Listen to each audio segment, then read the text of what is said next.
I'm on 3. Okay.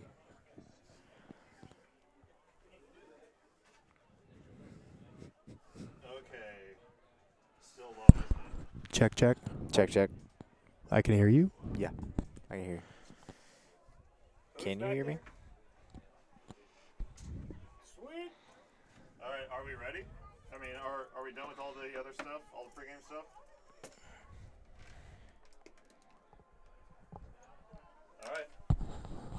How does my mic volume sound? Does it still sound okay? Huh?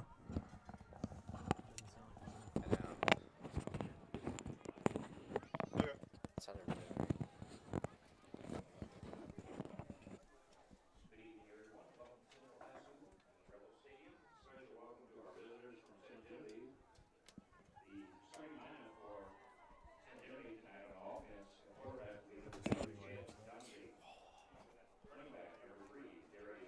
Where is that? Is that this one? This?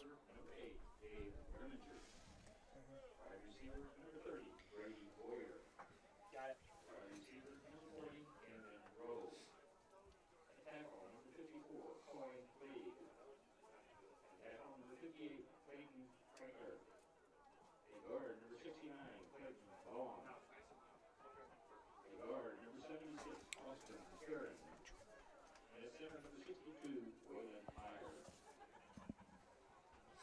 Captains for Dragons, whatever.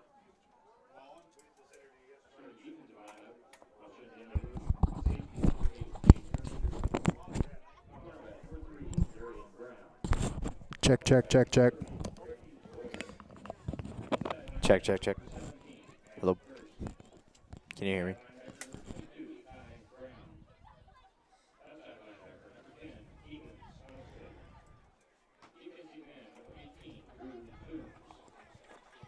Welcome inside the Mineral Area College broadcast booth. Mineral Area College, your next step.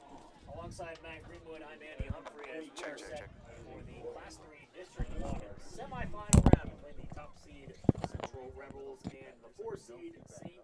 Genevieve Dragons. Both of these teams coming off of blowouts as we get set for action in Park Hills on the campus of Central High School.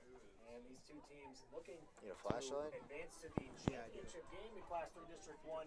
Usually in years past, it's been these two teams in the championship game, but St. Genevieve this year, a little bit of a lower seed. They're at the 4 spot with Central with an undefeated 10-0 record as the number 1 team in Class 3 District 1 and ranked 3rd overall in Class 3. A couple of very strong teams, very strong offenses, Matt, and we'll see how those two dynamics work out and how these defenses adjust in games.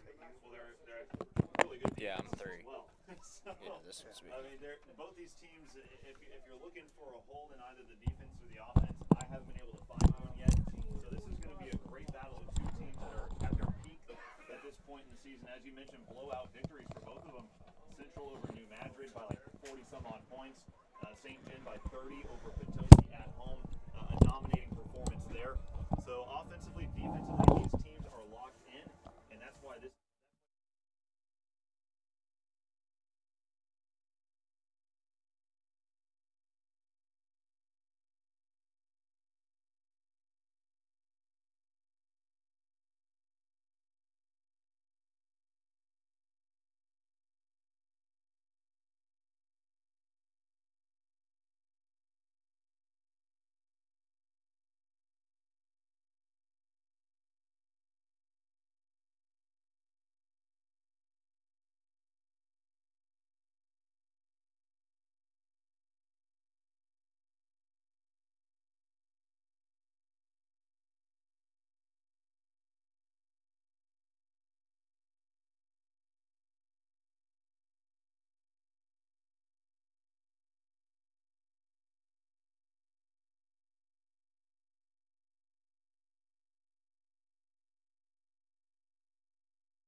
Hopkins is the strong safety with Jake Casey back as the All right, everybody. Welcome to SG Dragon TV coverage tonight of the district semifinal between the Central Rebels and your St. Genevieve Dragons. This is Kyle Schweiss, joined alongside here by Derek Morgenthaler. And Derek, thoughts going into tonight's game? Well, can you hear me? I can. All right, cool. Well, going into tonight's game, you know, the Dragons, they have been playing well lately. They're on a 5-game win streak. And I'm looking for the Dragons to really run the ball well tonight against Central's defense. Yeah, this has every bit of the makings of a great game here tonight between these two teams. Central comes into the game undefeated at 10-0. Conference champs, 4-0 in the conference. St. Gen, as Derek mentioned, on quite a winning streak here towards the end of the year. They played a really tough schedule. And going into this game, you know, you can try to look for indicators of what you might expect in tonight's game.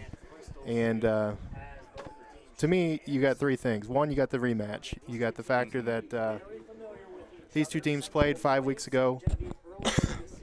It was a very close game, very competitive game all the way through. Ended up being a little more lopsided in the score than what the game would indicate. St. Gen had the ball about midway through the fourth quarter, driving down the field with a chance to score. Had an unfortunate penalty call and then a drop pass, and from there Central was able to tack on a couple late scores. But that would be the first thing. We know that on the field these two teams were very competitive, very closely matched. And then the second thing, you look at the strength of schedule. You look at the records, 10-0 versus 6-4. But if you look at if you take out the common opponents, which these two teams play in the same conference, so they play quite a few common teams. The common opponents, St. Gen, common opponents were 34-15, so almost 20 games over 500. And Central's games against teams that were not common opponents, they were 27-32. Their opponents were. So St. Gen's obviously had the tougher schedule. They've been tested more so than Central has. So we'll see how that plays in. And then the third thing, of course, is the fact that last time they played, we had Luke Brewster. This time, he's torn his ACL. I think, you know, Derek, you may have a different opinion, but I'm not saying the team is better without Luke because Luke's a great player. But I think as a team, they've kind of come together, and they don't rely necessarily on that one guy anymore. And they've kind of gelled a little bit, and they're playing good team football right now. As we are seconds away from our opening kickoff here tonight, the Central Rebels will be kicking off to start this game off. Returning deep for the Dragons is number 3, Darian Brown, and number 40, Camden Rowe. Set to kick off for the Central Rebels, we have number 27, Justin Bridges. Oh, here we go. Yep. District semifinal action here from Park Hills, Missouri. Central versus St. Genevieve Dragons. Bridges kickoff straight down the middle of the field. That's going to be caught by Kegan Schmelsley, number 10, running up the left sideline. Nice return. And he gets a nice return out to about the 38-yard line. We're going to do our best with this camera tonight. We have a partition right in our way here, so we got about a 5-yard barrier that we'll have to kind of adjust and move around here when they get to a certain point in the field. But as we always do, we'll do the best we can. And with Derek Morgenthaler in charge, we should be good to go. It's always maybe a little thing that you look after, but a big thing to start this game. Hold on the ball. Dunsey will start in the gun. Dunsey at quarterback. It's snapped back to him. First play of the game, and there is a fumble on the play, and it was recovered by Central. And that is not the way you draw it up. No. It looked like there might have, I don't know if Chad ever really got the handoff in there good to Darian Brown. I'm pretty sure that was supposed to be a play-action pass, and I don't know if Darian just tried to pull it. But either way, not a good start, but an opportunity here for St. Gen's defense to step up and make a stand early in this ball game. Figuring he had already gotten past Dunsey, kind of didn't put his arms around the ball. Fumble, Central ball. Spread offense for Central to start things out. Jace Bland in the gun with 4 wideouts, 3 to the left, 1 to the right. Central backfield takes the snap. Hike back to Bland. He's going to throw down the left side, and he's got a man deep, and that is a touchdown for Central. That pass was caught by number 30, Tanner Smith. And that's a matchup that they were going to look to exploit. We kind of had a feeling that was going to happen early in the game, that they were going to look to go deep there on those inside defensive backs that we have, and it looks like that time they took advantage of Kagan Schmelsley. So a quick 6-0 deficit here. Yep. For St. Gen as Central lines up to go for 2.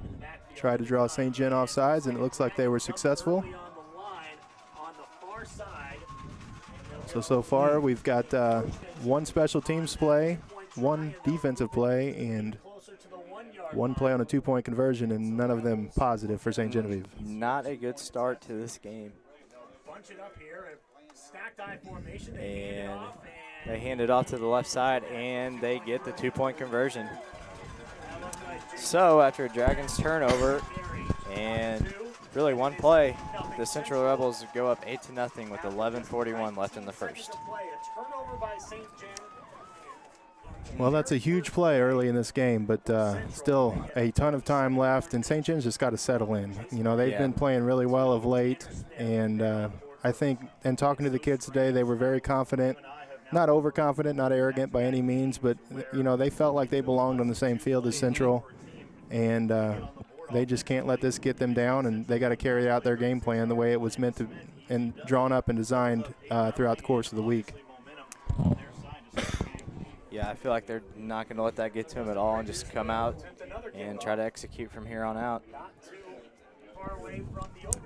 Back to kick for Central, number 27, Justin Bridges again, and back to receive for the Dragons, Darian Brown and Camden Rowe. I was a little surprised they kicked it as deep as they did last time to Schmelsley.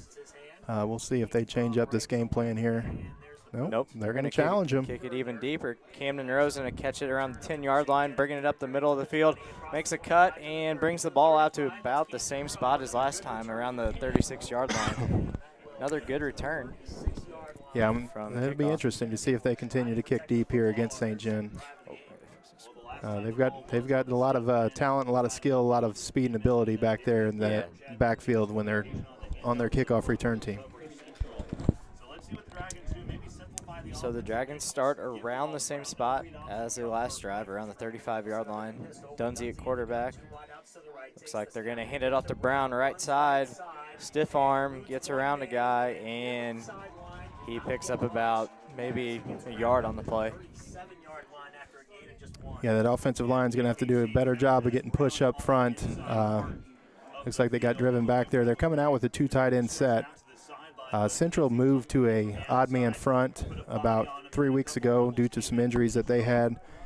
And so it's a little different look than the last time that these two teams played each other. In fact, they're actually in a 4 now. Maybe that's because the 2 tight end look that they gave on the last play.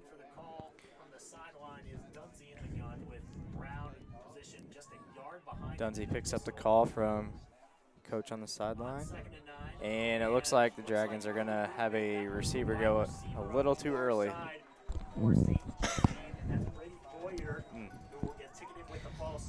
So it'll be a false start against the Dragons, and they will move back about 5 yards. Yeah, that's one of those plays as an outside receiver. Brady Boyer has nothing to do but watch the ball. He's got to be smarter. Can't dig his team a hole like that. That's inexcusable.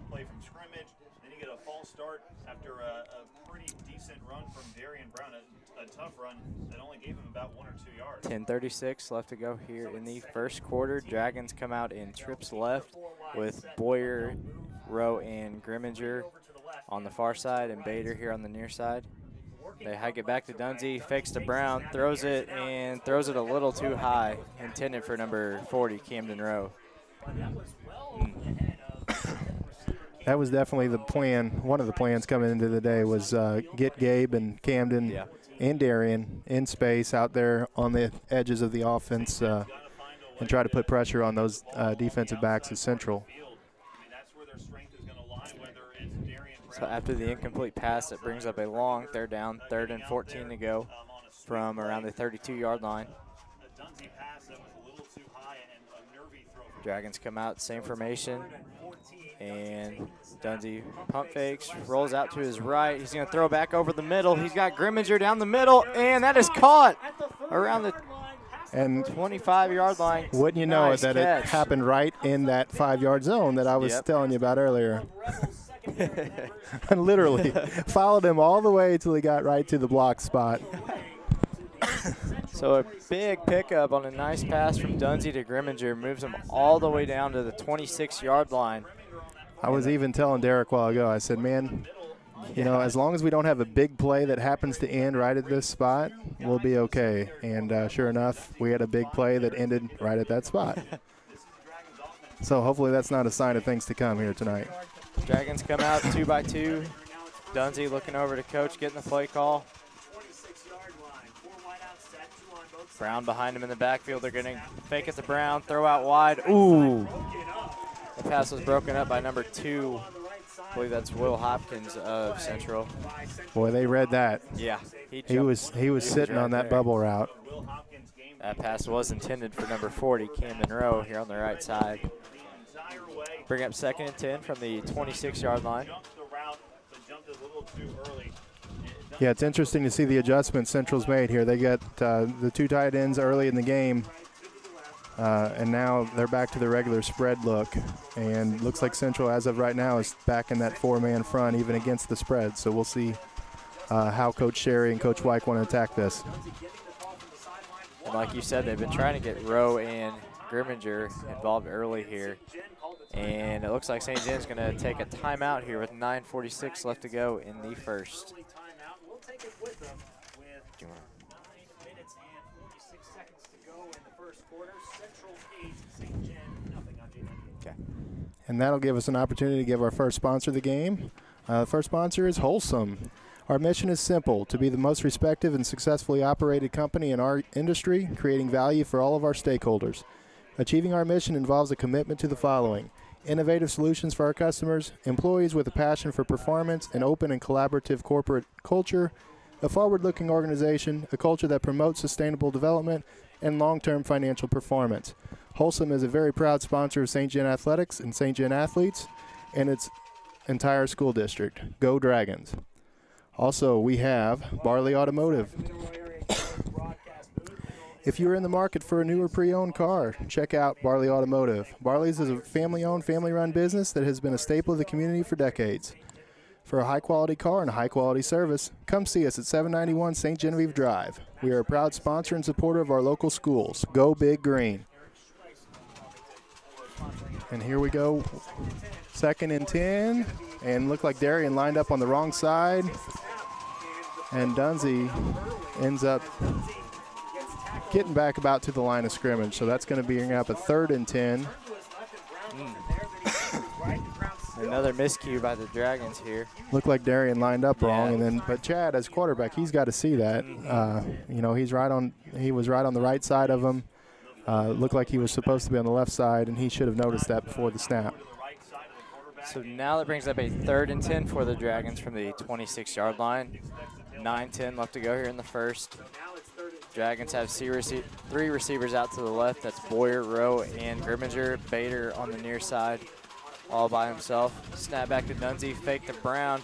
Dunsey looking left, gonna have to roll out, trying to get away, and he will be brought down. And are they gonna say there's a fumble? I think they called him down, I believe, didn't they? That's kind of what I thought. But that's going to bring up a 4th and 20 from about the 39-yard line. So that's going to be they're in a position where they almost have to punt this ball. Yeah, I really couldn't tell if Central got that ball. It was definitely a fumble. That time they just brought one linebacker up the middle. They were playing that 4-man shade, and it looked like they brought one of the linebackers right up the gut. And I don't think he got touched. He was to Chad before Chad had a chance to see what was going on. They're lined up to go for it here, but I would be surprised. Oh, looks like they are. They are going to go for it. Dunsey feeling pressure. He's going to throw it over the middle, and that's going to be broken up by Will Hopkins of Central. So the Dragons turn it over on downs from the 39-yard line. It's an interesting decision there, Derek. Yeah. I thought they were going to punt it. Central will get another drive on their own 39. As we go back on the other side of this partition here. Backwards, whether it's intentional or not, maybe it's something Coach White sees on the field. But usually when they open up the pass right now, it looks like they're pressing a little bit, trying to use the pass to open up the run. And See how the Dragons adjust to that deep ball that Jace Blaine threw earlier for the touchdown. Yeah, they're going to a full house backfield here.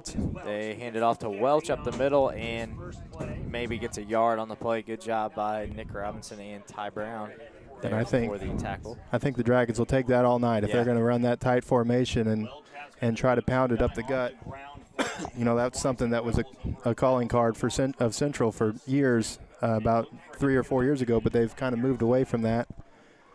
And this is kind of what I think we expected to see here with 3 trips over there to the right side and 1 receiver over here. They send Welch in motion across the left side and give it to him, looking for a hole. And he cuts it outside and picks up about 8 yards, enough for a Rebel first down.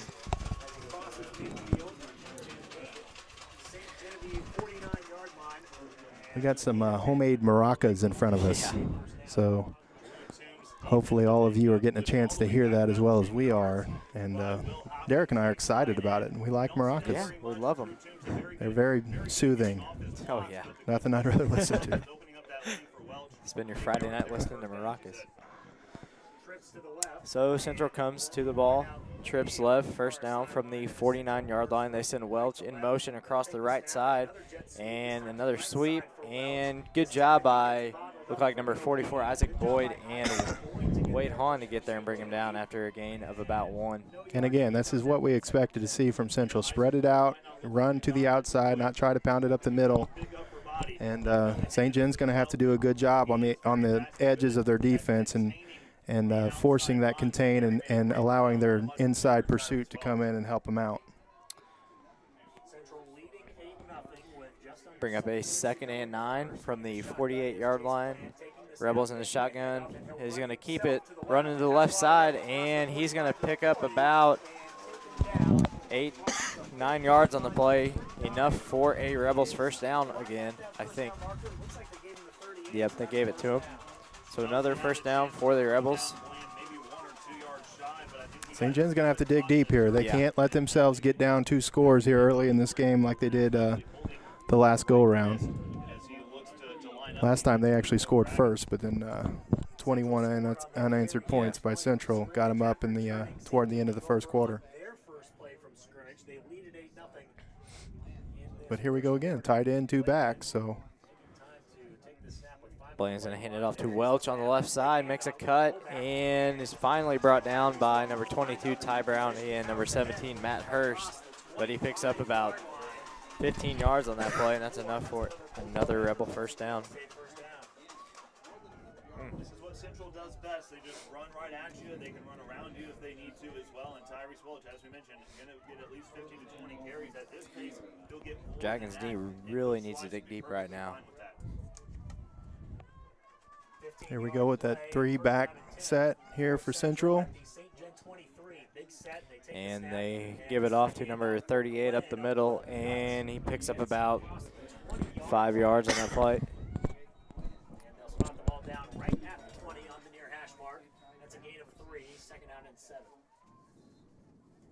We're going to be saying the same thing over and over again tonight. Central Rebels front 5 getting a great push. Tyrese Welch. Well, they're tight. Not only are they foot to foot, but some of them their feet are actually crossed there. Yeah. This time it's a pitch out to the right side to number 12, Tyrese Welch. Good tackle by number 30, Brady Boyer. Flew up, made a nice play, and they lost a couple yards. Yeah, they're back to the original line of scrimmage now. That's going to bring up 3rd and 10, 3rd and 11. Good job by Brady flying up, seeing Welch going outside. They ran that motion from the left side up back right into the play, and it looked like Brady keyed on that motion and came right up, flew up outside that motion, didn't get hooked, didn't let him get inside of him, and just took out his legs way behind the line of scrimmage. Brings up a 3rd and 12 from the 25-yard line. 5 minutes to go here in the first, and Bland's going to roll out to his left. He's looking, he throws, and that pass is going to be incomplete. Good job by the Dragons defense on this drive to bring up a 4th and 12. not the exact same situation as St. John. St. John had about a 4th and 20, but They're very similar in the sense that they're kind of in no man's land. They Yeah. almost have to go for it, but if you punt, you're not going to gain much. And high school kids, you're not going to be able to kick a field goal from here. So they'll just try to heave one up somewhere and try to get lucky. Land getting the call from the sideline. 7 seconds on the play clock. I don't think they're going to get this play off. Position, 3 seconds, 2 seconds. And it looks like Central's going to have to call a timeout as the play clock was running down. Yeah, they were lined up in quads to the boundary side with a tight end only over here. So it makes you wonder. It's odd to see that many receivers crammed into one tight space like that. Early. We'll be back on J98. Just like 30. And that's going to give us an opportunity to give us another sponsor. New sponsor this week is Potential Therapy Services. Potential is a proud supporter of all of our high school athletes and athletic programs. We hope that you don't have to come see us throughout your season, but understand that when you do, that it's our job to get you back on the field or on the court as soon as possible. We wish all of our community's athletes safety and success and look forward to continuing the positive partnerships we've developed with our schools. Good luck and good health to all of our athletes tonight and going forward. Central will have It's Potential. We thank them for their support their 25-yard line of as we get back to action here on 4th and 12. minutes to play in the first. A shotgun with 4 wide, 3 to the right hand, 1 to the left. Rebels send a man in motion across the right side. They're going to hand it off to him. It looks like it's a throwback to the quarterback. And good tackle by number 3, Darian Brown. Great job by him coming up. That's a great not job. biting on And it. that was, we saw that formation. It was a little different formation that time in the sense that they had a tight end over there with the quads. But, you know, they had all those guys bunched up on that side. They had this wide side of the field wide open, and what they tried to do, they tried to run that little screen off the back end, and St. John wasn't having anything of it. The cornerback on this side, Darian Brown, did a great job, and then a lot of support there by Camden Rowe, and it looked like Gabe Grimminger was also there. So the Dragons will take over from the 27-yard line. 4:44 left to go here in the first quarter. That was a huge stop there. That was. Huge. It looks like Grimminger's in their quarterback. And it's a direct snap to him. And he takes off on the left side, and he's tackled around the 30-yard line. Pickup of about 3 yards on the play. And this is their two-quarterback look. If you notice, there's both Gabe and Camden, I think, was back there that time, back there ready to receive that snap. Both of them might line up on the outside leg of the center, and then the center snaps one way or the other depending on the play call.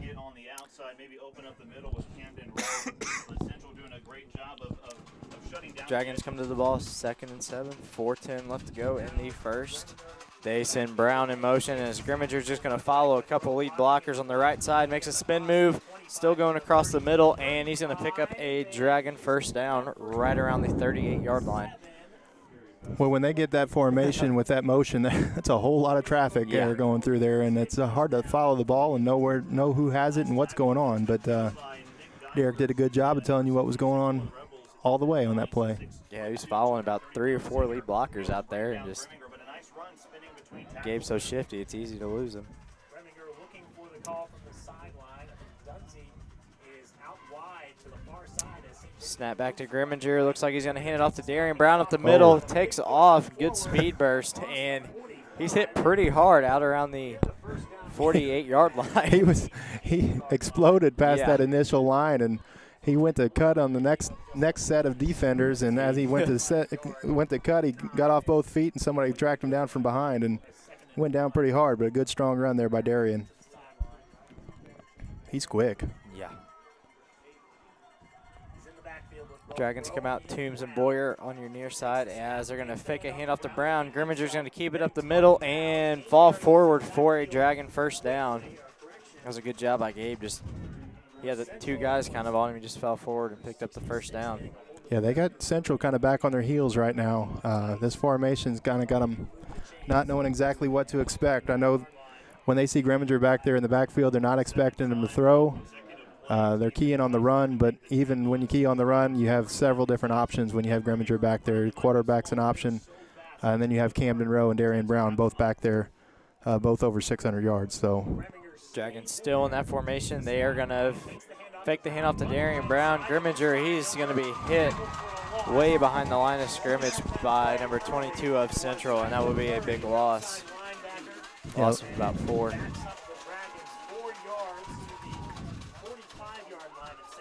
Looked like Central did a good job on that play. They're almost going to have to throw at some point with Grimminger if they want to keep running this formation just to keep him honest, because right now Central's running that 2 safety look, and right before they snap it, everybody's up at the line of scrimmage. Makes you wonder if they could do a play action and just throw it up quick. There may not be anybody home for Central. Yep. They come to the line now. It looks like Toombs motions across. It looks like Brown's going to throw it. Nope, he's just going to keep it up the right side. Burst of speed. Oh, good spin move. Gets a defender off of him, and he is brought down around the 40-yard line, and that will be a first down for the Dragons. Well, that's one way to keep him off balance. Go back, whether he meant to throw it or not. He, as soon as he cocked his arm like he was going to throw, those defenders bailed, and as soon as they bailed, he took off. Accelerated. He is quick. So the Dragons pick up a big first down. Now have the ball at the 40-yard line. Yeah, after being dug in a hole, second and 14, that's a big play right there. Just under 2 minutes to go. Snap back to Grimminger, following Brown and Rowe on the left side. Gets a good block by Rowe, and he's going to pick up about 5 yards on the play. Another good run. Yeah, good patient running there by Grimminger.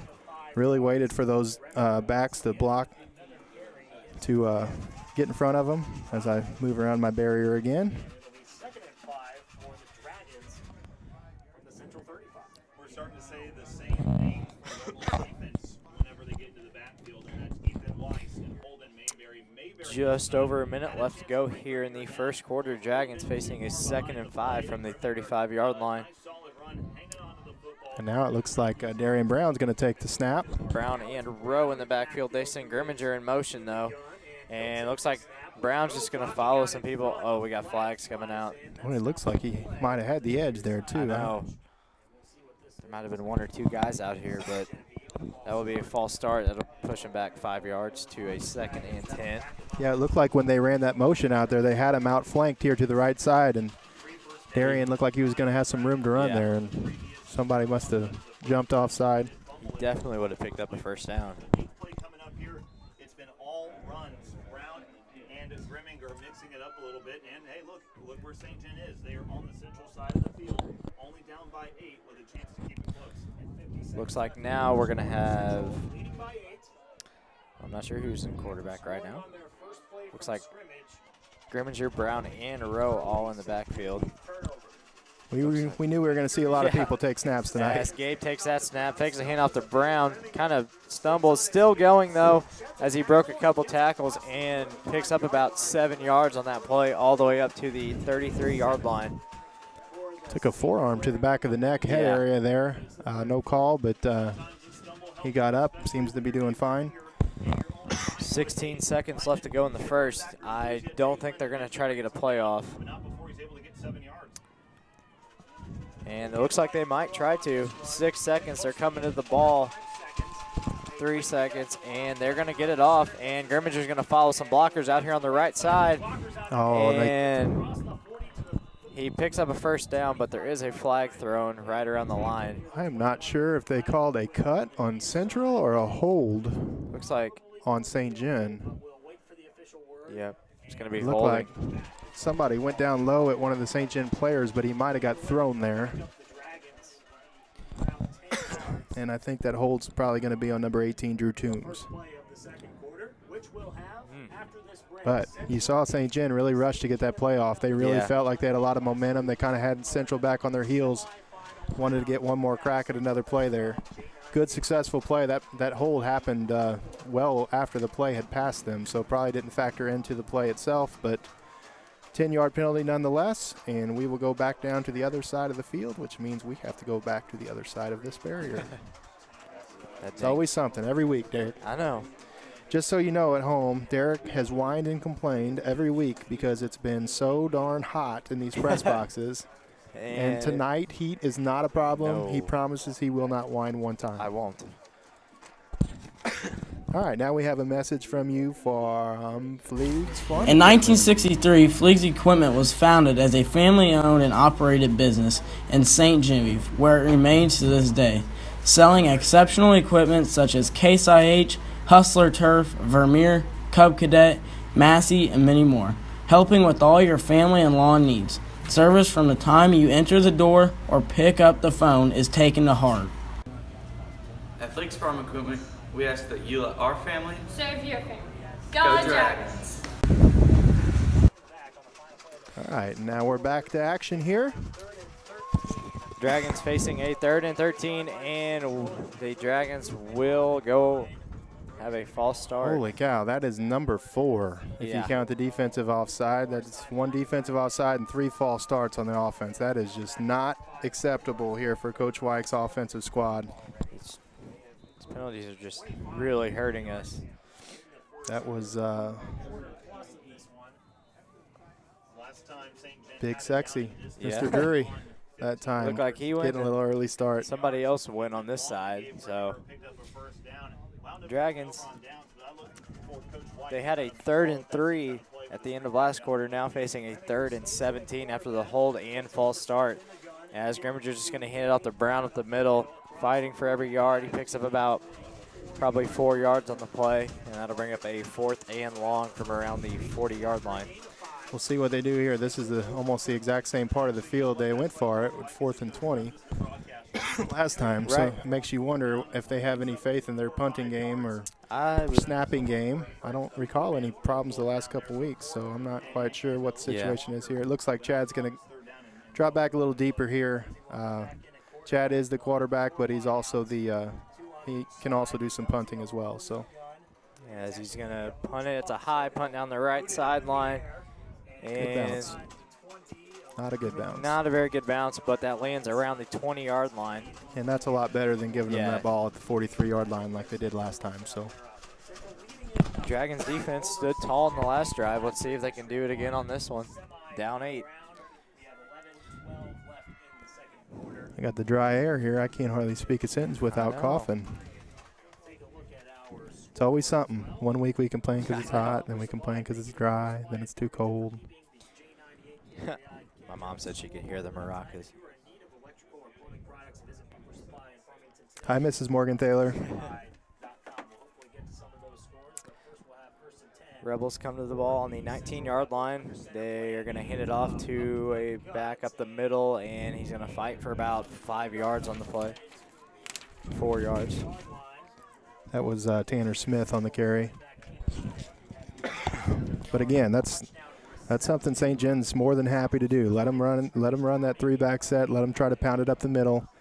Keep them away from the perimeter. Yeah, we just got to watch those deep passes that Central ran on the first play of the game. 14-6 lead over Hillsborough. Cape Central leading North County in Bonne Terre 7-0. Second down. And there we go with the full house backfield again. Second down for the Rebels, 2nd and 5 from the 24. And they're going to fake a handoff. Bland looking to pass. He's rolling out, Nice and he's play, going to Drew get brought Toombs. down. Drew Toombs.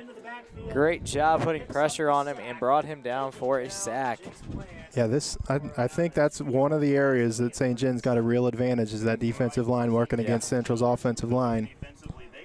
And if they can make it a muddied game up front, that's really going to be to their advantage. If Central starts to get outside and Central starts to start looking down the field and hitting some long passes, then obviously that's going to be advantage Central. So we'll see if Central keeps up with these tight formations and keep trying to attack the center of this Dragon defense. Looks like they will here. 3rd and 6 from the 23-yard line. Bland fakes a handoff again, looking to pass.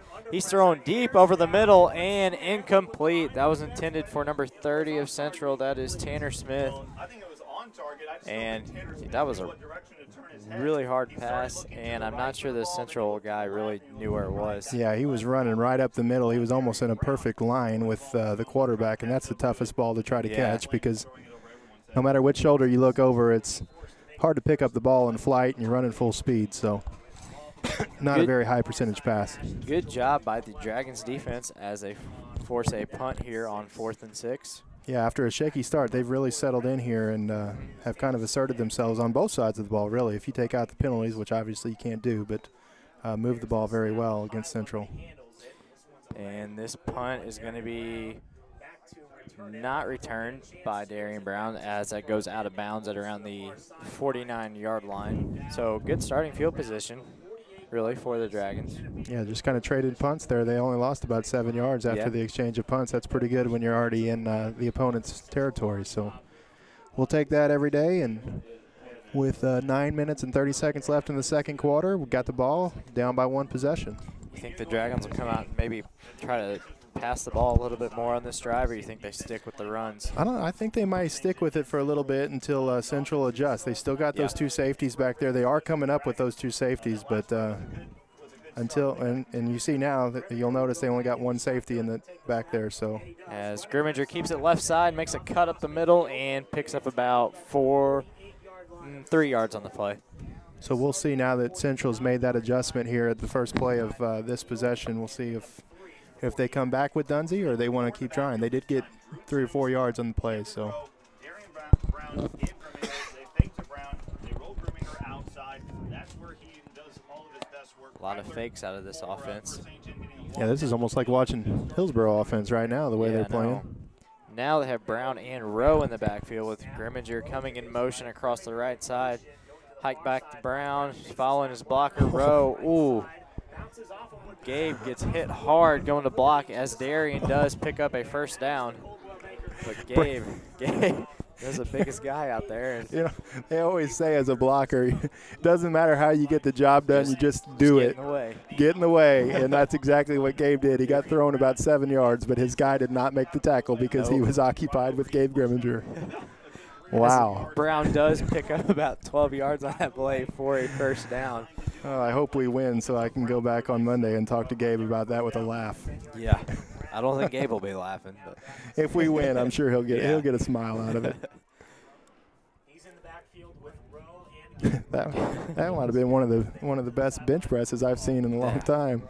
Now Gabe in there at quarterback, Brown and Rowe in the backfield. They're just going to hand off to Brown. Left side, he's got a hole, and he breaks free. He's got 1 guy to beat down the left sideline, and he is going to be stopped just a yard short of the end zone. Man. Wow. What a run by Darian Brown, though. I thought he made it. I'll tell you what, it looked like he took the pylon, unless they say his knee was down. The ball in his hands hit the pylon. And it's possible that his knee could have hit. Those refs were a lot closer to the play than I was, so I'm not going to sit here and call him out on it. But great effort there. Good blocking up front. He never got touched till he got down to the goal line. So great job by the offensive line. Big 37-yard run brings the Dragons down to the 1-yard line, trying to punch it in. Make the score 8-6. They come in with their biggie package. Grimminger keeps it up the middle, and now surely he got in. He was 2 yards in. He is in for a Dragons touchdown. Oh, that guy over there didn't. I know.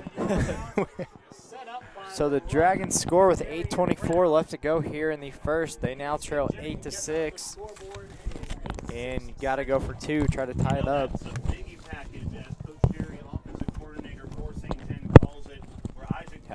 Sorry, I got a wobbly mouthpiece here. It sounds like I'm playing with my hammer up here. I'm just trying to tighten this thing up. Dragons play clock down to 8 seconds here. I don't know if they're going to get this one off. They're going to have to burn a timeout here.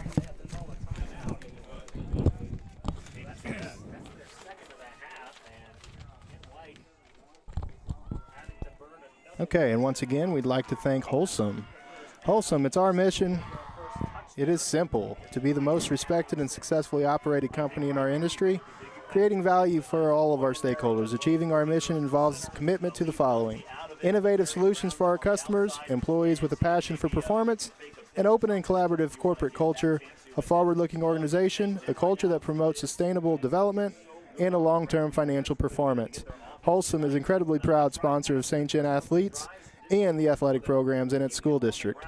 Go Dragons. And we want to thank Wholesome, especially Mrs. Lisa Schwint, who was gracious enough to work with us in getting that. She's a longtime supporter of St. John, mother of one of the coaches on St. John, Cody Schwint. And we want to thank the Schwint family for all that they do for our school community. So the Dragons, trailing 8-6, come out for this two-point conversion try. And it looks like they're going to have Dunsey and Rowe out wide to the right, and Grimminger and Brown in the backfield. And it's a option. They fake the pitch to Brown, and Gabe Grimminger takes it in for the two-point conversion. All right, here we go. New ball game, 8-8. So the Dragons have survived that early debacle, we'll call it, because that's about all you can say for it. Maybe the worst 3 plays that we've seen since the Valley game consecutively. Yeah.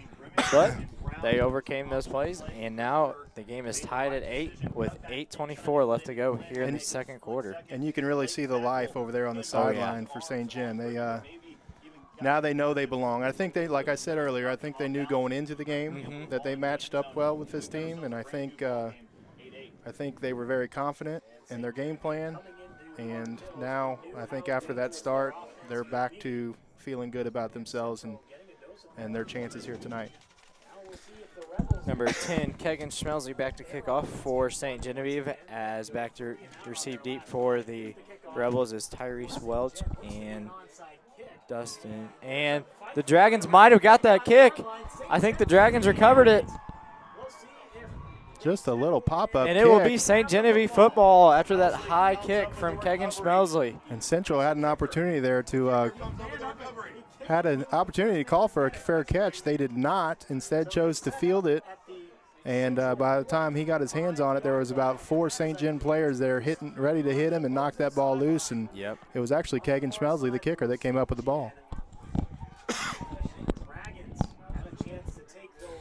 So the worm has turned, Derek. Huge momentum shift here in this second quarter. Man, looks like Dunsey's back in at quarterback, possibly. Looks like they're in their Big E package coming out here.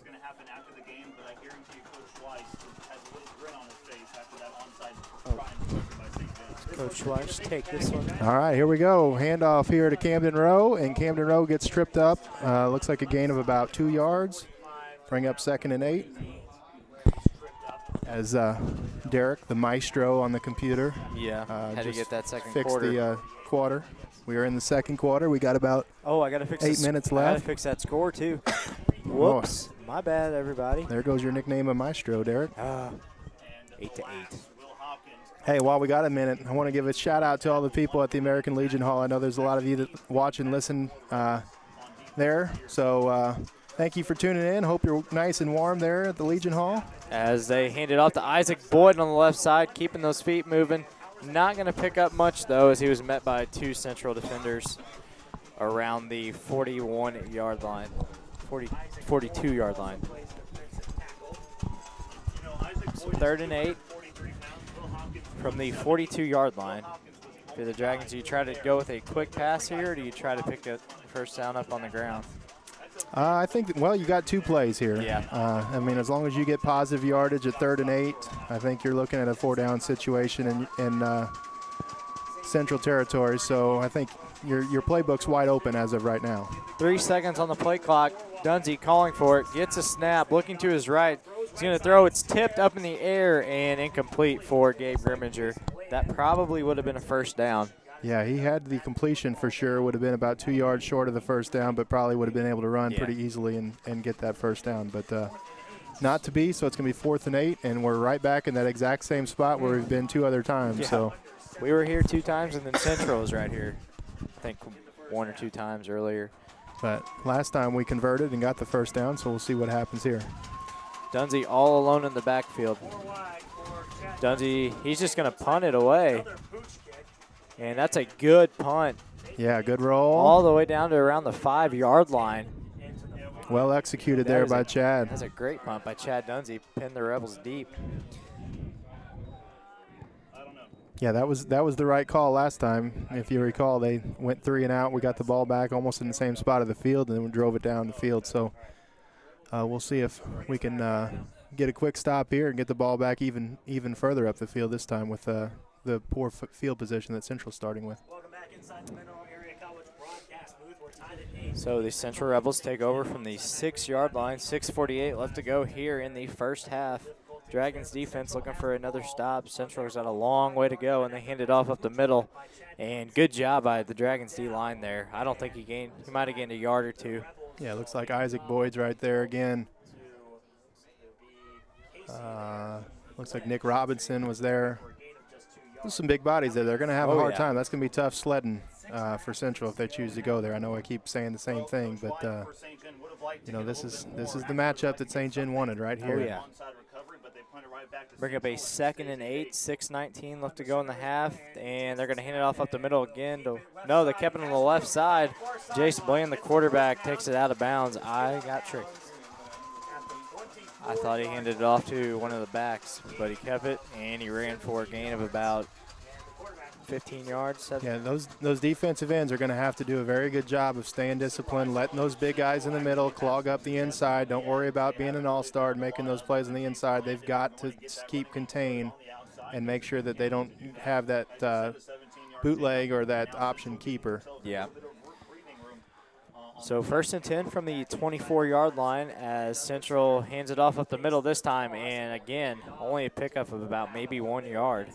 The Dragons D-line is really doing a good job up the middle, stopping the run.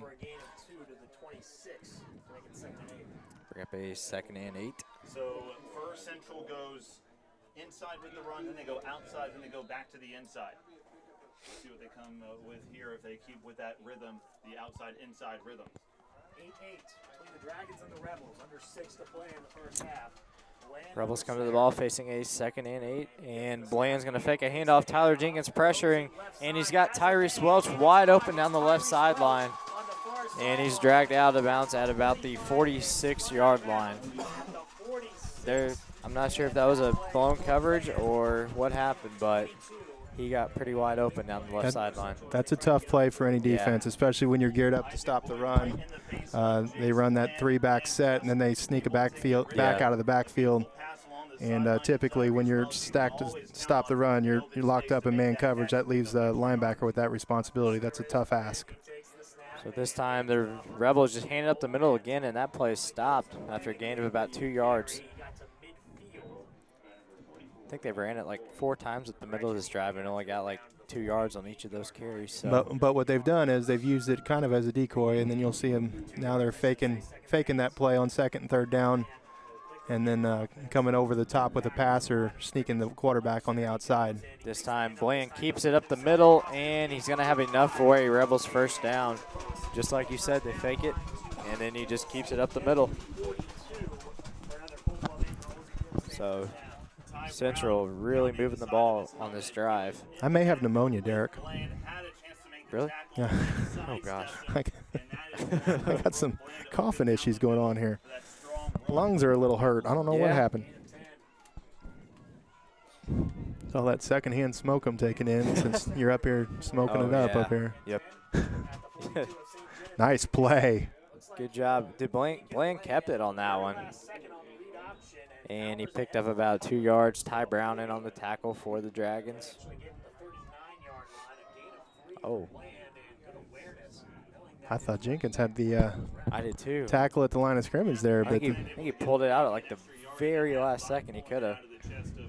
And those are the types of plays. I mean, they're successful plays. They get you a few yards, but it's only a matter of time you do that and hold it in there that long, that tight. Eventually, you're going to fumble those balls. So.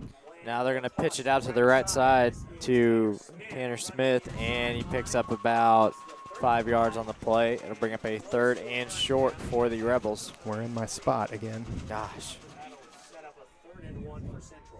Tyler Jenkins able to bring down Tanner Smith from behind before Smith. I'd really like to see the Dragons get a stop here because there's only 3:52 left to go in the half, and Central does get the ball to start the second half. Yeah, this is an interesting play call here. Haven't had much luck up the middle. We'll see what they want to do if they want to try to take a shot here on 3rd and short. Yeah, they're facing a 3rd and 1, and they are just going to run it up the middle. And number 30, Tanner Smith, will get a first down. He picked up about 3 yards. Good leg drive on that play by number 30. It's really hard to stop And the maracas are going. Yep. We slowed them down and shut them up for a little bit, but They're back. they're back. They're back. Yeah, Central started this drive on their own 5-yard line, and they are now all the way across the field to the 30-yard line. Yeah, and they're content here just to use clock. Now they're back to the shotgun here. As Bland's going to fake a handoff to Welch and running out to the left side. Good Nice job. play. Good job by Kegan Schmelsley, kind of tripping him up a little bit, and then Wade Hahn was right there to bring him down. Yeah, that was a good trail there by Wade. Didn't give up on the play, got outside of him, and he kept trailing. Kegan came up, forced him inside, and Hahn jumped on his back. They had a little option play there. They had a receiver out there on the just behind the quarterback, almost in a pitch relationship position. I kind of thought he might throw it out him to there because it looked like there's one guy out there. Yeah, he had a one-on-one situation out on the outside, but I guess Bland thought he had a one-on-one situation too. So went the safe route, kept it, and unfortunately for him, Hahn was right behind him. Central wearing down clock, 2:36 left to go, and they hand it off to the left side. Good tackle by number 3, Darian Brown. Remember, St. John's used 2 timeouts trying to get the playoff in this half, so they only have 1 timeout remaining. Central, I believe, has 2. So the Rebels will have a 3rd and 6 from the 26-yard line here, just above 2 minutes to go, 2:07. And they come out with 1 receiver. They're just going to – They did not get him to jump offside, did they? Nope, it looks like it was going to be a timeout. Boy, Brady Boyer he was sweating it. He jumped up at the last minute. It looked like he tried to jump into man coverage, and I think he jumped over the neutral zone. But fortunately, Central had already signaled a timeout. I think he thought he had gotten called for that. Called for that as the whistle went to signify a timeout. So they take the timeout with 2:02 left to go here in the half. Almost like a 2-minute warning. Well, we got 3rd and 5 here. Yep. Been an interesting game. We saw 1 big swing for Central right off the kickoff, and we saw 1 big swing for St. John at the start of the 2nd quarter. So we'll see if St. John can hold serve here on their defense and take it in the half with a tie game. Like Derek said, Central does get the ball coming out at the 2nd half. So a stop here would be pretty important. Yeah. The Dragons defense is they've done a pretty good job so far. Just that 1 long pass to start the game off. But the D-line's really getting after it. And they're going to get us to jump off sides. Well, we just talked about it. Man. That's Drew Toombs again. That's his 2nd one. A little antsy. So a 3rd and 6 goes to a 3rd and 1 now. And that makes it a lot tougher. Offside, trying to get a jump on the snap. He knows he shouldn't have jumped. He's mad at himself for that. Coach White expects better, and so does Toombs. So now they come in that formation. They're just going to hand it off. And number 30 is up the middle, and he's right around the goal line. He's going to be brought down at about the 2-yard line. Tell you what, run up the middle. He punished some people on that run there. That was a statement-type run. It was a 19-yard run there by Smith, and was hit about 5 yards after a gain of 5, ran over 1 guy, and then carried a couple more guys down inside the 5. He just kept those legs moving. He doesn't look like a real strong big kid, but he sure showed some leg drive here early in this game. 1:35 left to go here in the half. Central on the 2-yard line. And Bland's going to keep it up the middle, try to get in the end zone, and I don't think he's going to get there. They still haven't blown it dead yet. Boy, it took him a long time to blow that dead. I know. And he's going to be stopped short at about the for Central, inch line. For Central, that's probably not a bad thing because that allows them to bleed another 40 seconds off the clock. It's going to be under a minute before this play gets ran. Bland had already lost his forward momentum. It would be huge for the Dragons to put up a goal line stand here, but the Rebels. Now, here's a situation where you can afford to jump off. You're not going to lose anything. You need every advantage you can get, so you want to try to jump that snap count the best you can. Yeah. Here comes the Rebels, 2nd and goal from the 1-yard line. 47 seconds left to go in the half. They're just letting that clock run down, and Bland's going to run it in and in for a touchdown.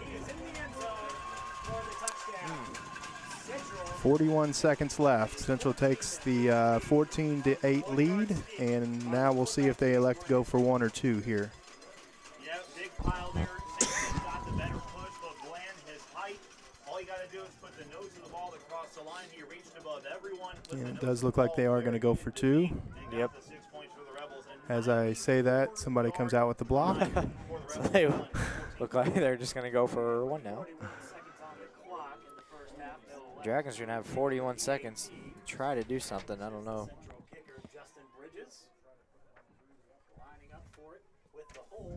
Ooh, As the snap kick is high. is up, and I think that is Just, good. just inside the Yeah, right that was upright. close. As you couldn't see that. There it is. That's the upright. It went just inside. Sorry about that. So the Central Rebels have a very long drive all the way down from their 5-yard line, and they go up here in this game 15-8 over the Dragons. 41 seconds. Once you get the ball, do you just take a knee or do you try to? I think a lot of it's going to depend on the return. I think if they can get it up to the 40-yard line, Yeah. then you're working with a lot shorter field. You don't run the risk of a turnover deep in your own territory. So I think a lot of it's going to depend on what happens here. And we'll see. Central may not want to kick it deep either. I would be surprised if they could kick it back to either Rowe or Darian Brown right now. And Valley Catholic up on Portisville 22-0. By the way, that North County Cape Central game you can watch at mymoinfo.com. And we're not going to be able to see the actual kick. Yeah, because of this thing. But Bridges back to kick for the Rebels. I can see 5 of their players. Brown and Rowe back to receive for the Here it Dragons. comes, and there's the He's going to kick. kick it pretty deep. That's going to be caught by Grant Staffen around the 25, just trying to get some yards. Good job finding a hole, and he is all the way out to about the 38-yard line. There we are, right in that territory we were talking about. So I think now, I think you could go for it. with 34 seconds, you don't have to do anything real risky, but maybe run some formations and try to get some guys in space, get a little run after the catch maybe, and see if you can get yourself down to the 30-yard line in the next few plays, and then you can take a shot in the end zone. You do have one timeout left. 4 guys back in the secondary. So at this stage, there's a lot of Dragons come out in 2x2, Bader and Rowe on the far side, Grimminger and Boyer here on the near side, Brown in the backfield. They're just going to hand off to Brown on the right side. It looked like he's trying to get to the outside, and he's going to pick up. He's going to pick up about 4 or 5 yards and then go out of bounds. Wasn't sure he was going to make it out of bounds. Took 10 seconds for him to get there. He was really trying to probe his way forward, but couldn't find any room. I look for him to take one mediocre shot here and just see if they can get it up in Central Territory anyway. Dunsey's going to hand out to Brown on this side this time, and there's going to be nothing there. And as is usually the case, I am wrong. Do you take a timeout and try to take a shot, or do you just let it run I don't out? think you're close enough here. I think they're just going to let it run. 10 seconds to go in the half. We'll see if St. Jen runs another play. Doesn't look like they will. no, they're not using a timeout. So Nope, so that will take us to halftime with the Central Rebels leading the Dragons 15-8. So, one possession game. All things considered, after the way that game started, you know, Could be a lot worse. Good job by the Dragons. All season long, I think we've shown that we're better second half teams. Try to figure out a way to slow down this running attack of Central. Other than the first play, that first touchdown pass, they haven't done much through the air. Not really. Just that they had one kind of pass where they, one of the tailbacks kind of ran out down the sideline, but that's been about it. And they've stopped him up the middle for the most part, outside of that one run down here by Smith.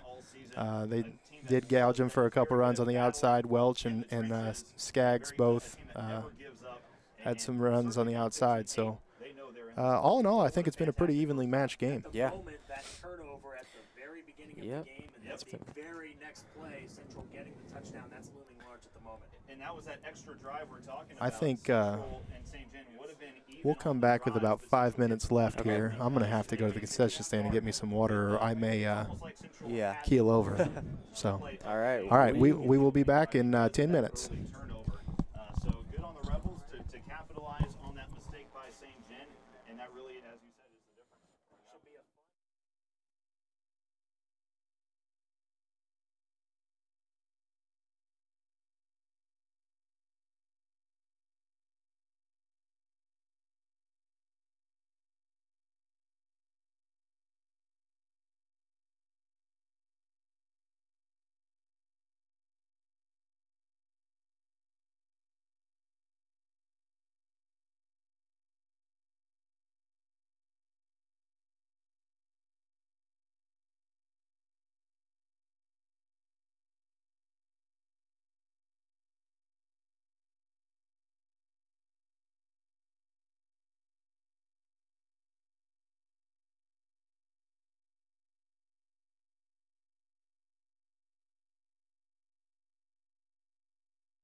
All right, this is Kyle Schweitz back with you with alongside Derek Morgenthaler. Good competitive first half there. 14-7 is your, 15-8 is your score. Central leading as they put one in the end zone just before the end of the first half. They will get the ball coming out.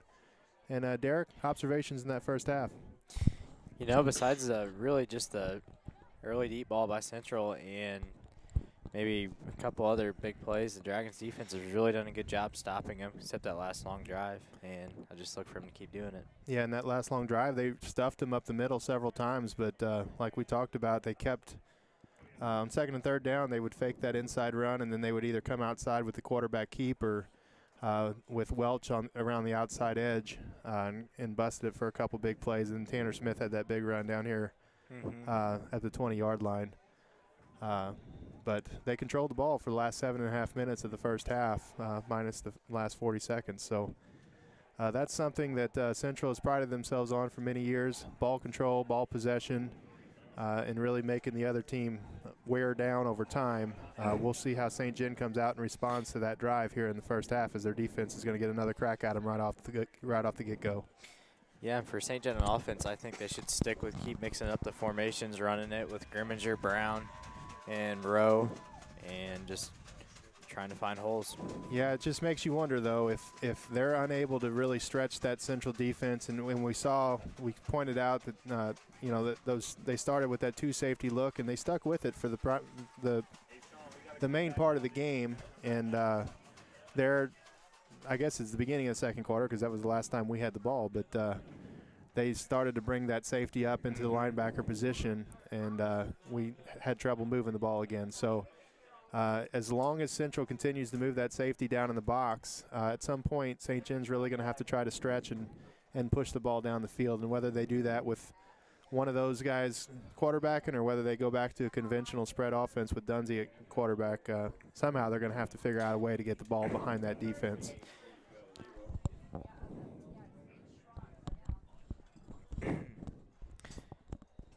And defensively, I think you just got to keep doing what you're doing. The only thing that I think could probably improve is their perimeter defense. As far as outside of that long pass play that you talked about, their only big yardage plays were those plays where they were able to bust contain and get some yards on the perimeter. So if those defensive ends or outside linebackers, whatever they may be, on a given play, those guys that have that responsibility really need to force and allow those guys on the inside to track and track down those running backs. Start the second half. Kegan Schmelsley back to kick off for the Dragons. And it's a high kick down their right sideline.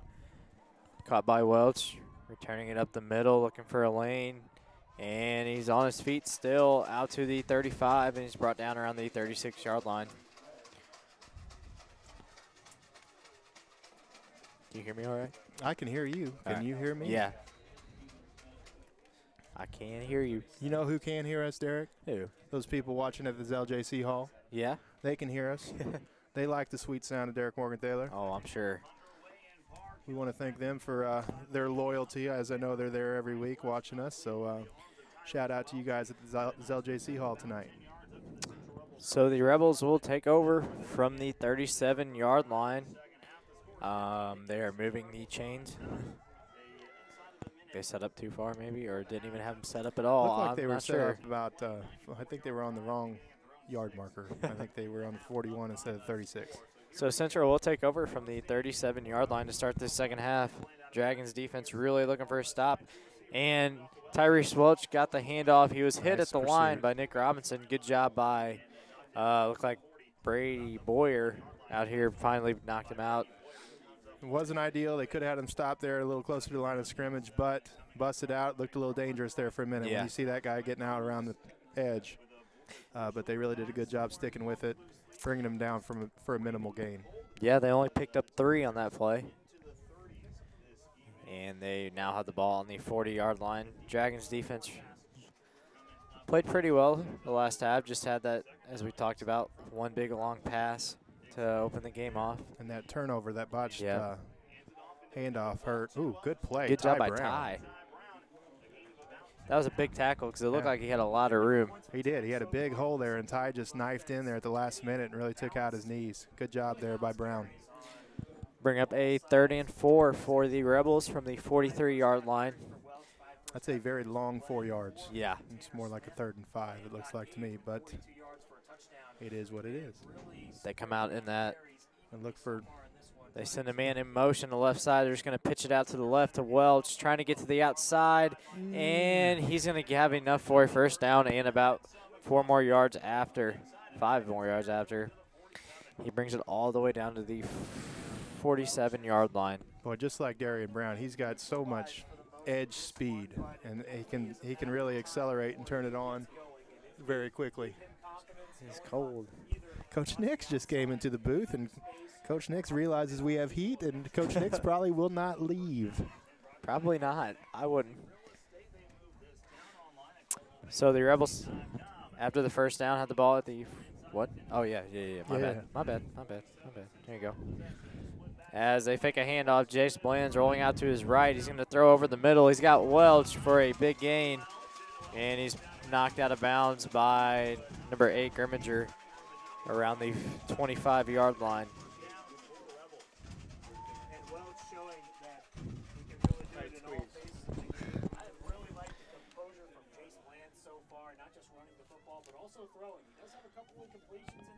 Hello?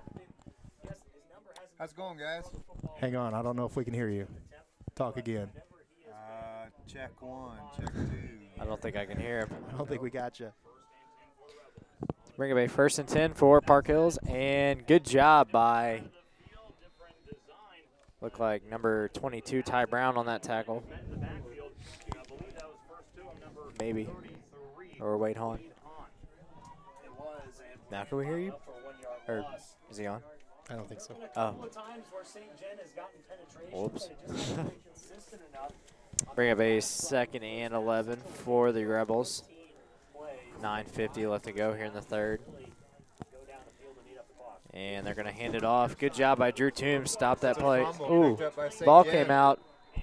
That's a fumble picked up by St. John. And St. John recovered the fumble. As Jeff Nix gives you the play-by-play of the fumble picked up by St. John, but unfortunately you guys at home I don't think can hear him for some reason. I thought Drew was tackling the guy, but I didn't even see the ball come out.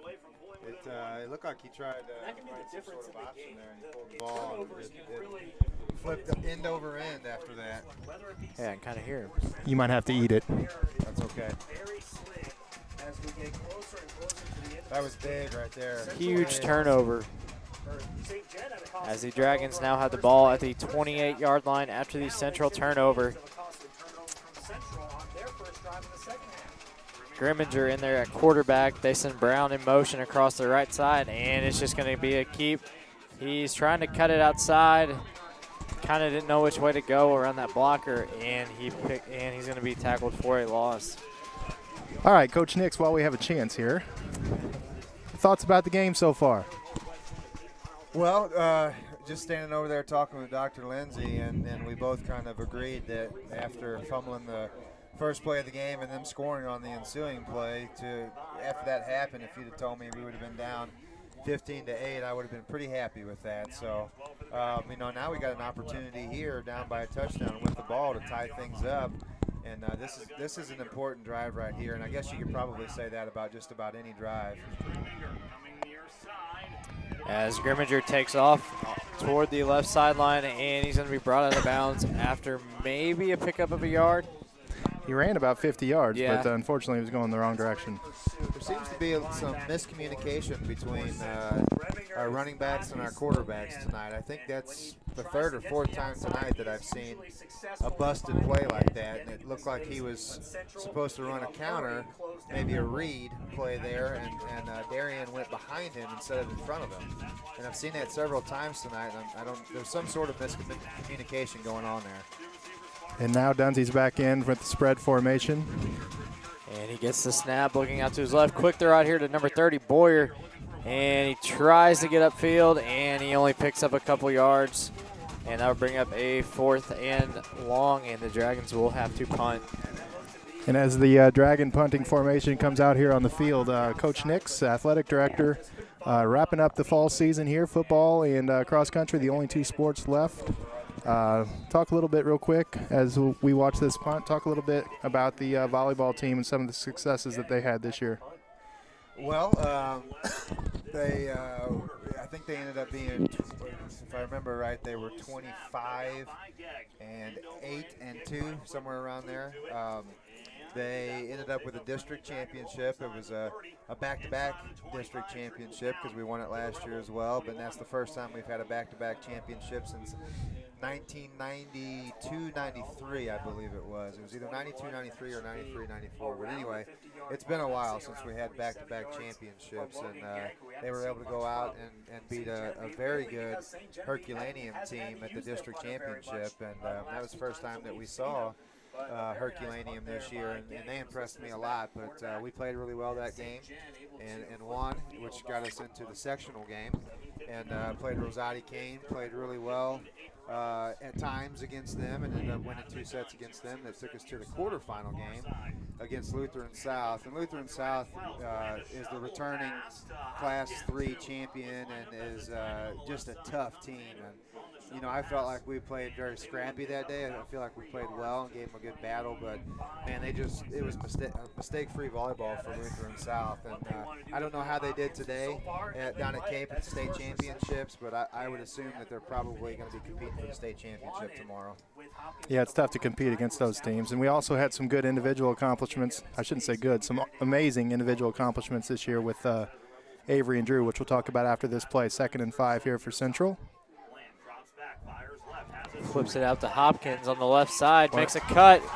He's running down the middle of the field, cuts it back to the right, and he's finally going to be brought down around the 30 by number 17, Matt And there is a Hurst. flag down. Number 60 was about 20 yards downfield when that ball was passed, and I was amazed that they didn't call a penalty on that.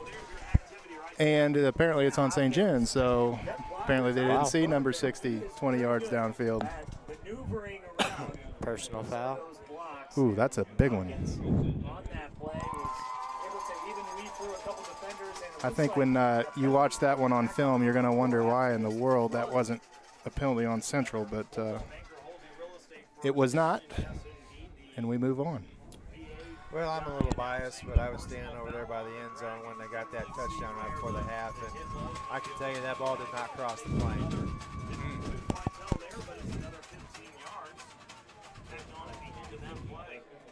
So that's going to bring up a first and 10. That soda didn't help me much, Derek. No, not yet. 1st and 10 from the 15. 30 yards. Dragons need a big stop. Try to force a turnover right here, get the ball back. At the start of the second half. That screen play, that's one of those where if you're a defensive lineman and you don't, and the offensive lineman lets you go past them, something's up, and you stop where you're at.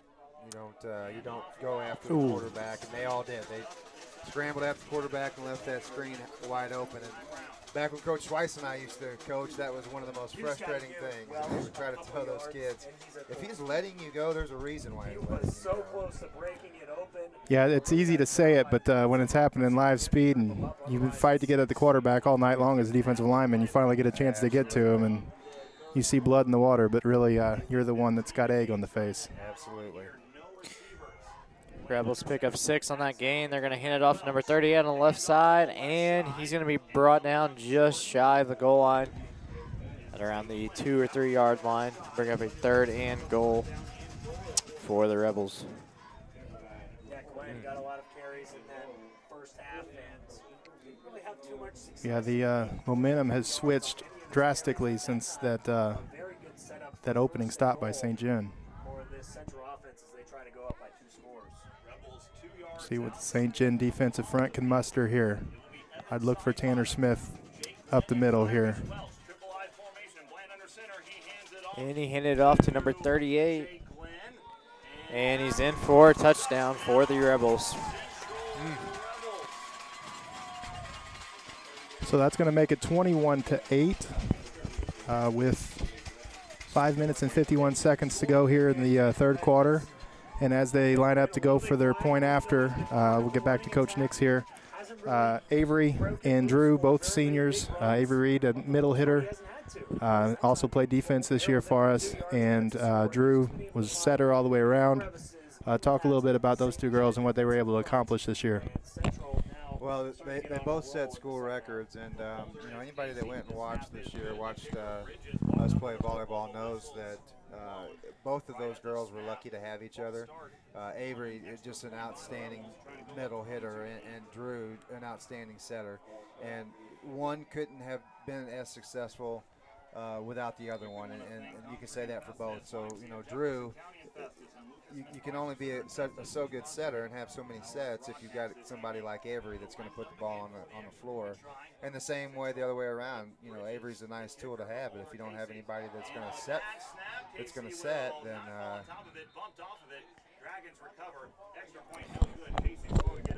looks like they got a botch snap there. Yep.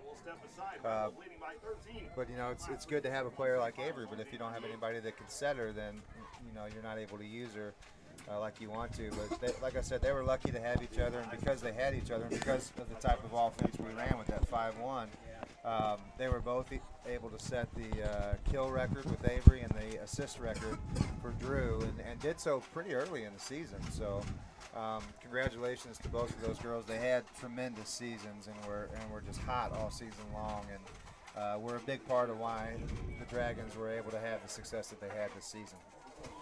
And I will say about those two girls, too, not only are they great volleyball players and great athletes, but they're two great young ladies. And as seniors, they were tremendous leaders on that team, and they will be missed. Coach Hess is going to have a hard time filling those shoes, but she's got a lot of young kids coming up, and that'll be ready to take on that challenge, and hopefully next year they can have a successful season again. Yeah, I have lunch supervision every day with Avery and Drew and Allie Grass, our other senior volleyball player, and it's amazing to watch them go out of their way to talk to kids who don't normally have a lot of friends that they sit with and that kind of thing, and they'll go out of their way to be nice to anyone and everyone. And being as popular, I guess, as they are, they don't have to do that, and they do, because, like you said, they're fantastic people. And yeah, she's going to have a hard time replacing them, but I'll tell you what, there's some pretty strong volleyball players in the JV and freshman level that are coming up and are going to keep that program doing pretty well for the next several years, I think. And now it looks like we're back to spread here with Dunsey in the backfield. Fakes it to Brown, throws out to Devin Bader on the right sideline, and good pickup, about 15. And the last sport that we have going on this fall, other than what you're watching here tonight, is cross country, and they've got their big district meet tomorrow. Talk a little bit about what we expect from them. Well, they're down at Dexter tomorrow. We got 11 o'clock and noon are the run times for our boys and girls. And you know, our boys program, as we've seen all year, is rebuilding from the second place in the state 2 years in a row with the Ogden Twins and Ben Nagger. But they've got good numbers. The kids are working hard. We're looking at the possibility of 2 of them hopefully getting out of districts and making it to state next weekend. Max Upchurch and Camden Sadler. Both of them have a chance. And then on the girls' side, you know, we've got a few girls that have a chance too, led by Sarah Moore, who's been battling injuries and is going to have to continue to battle through those when she runs tomorrow. But you know, she's a gamer, and she's got a chance of even if she runs a time that's slower than what she's used to, of still getting through and making it to state next weekend. And I know you got a lot of work to do over there as far as supervising goes, but I just want to make one point before you leave here, Coach Nix. The homemade maracas need to not make their way to St. Genevieve. Well, and so if we can keep that from happening, I would appreciate it. I saw that and did not like them instantly, so I don't think you have to worry about that. I will buy somebody maracas before I let them come to St. Gen. So.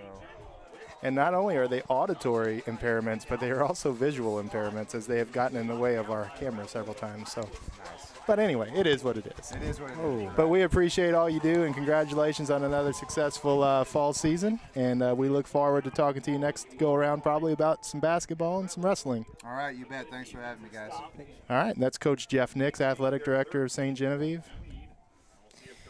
And as he referenced to, a former fantastic junior varsity football coach with yours truly. He carried that staff, I know that.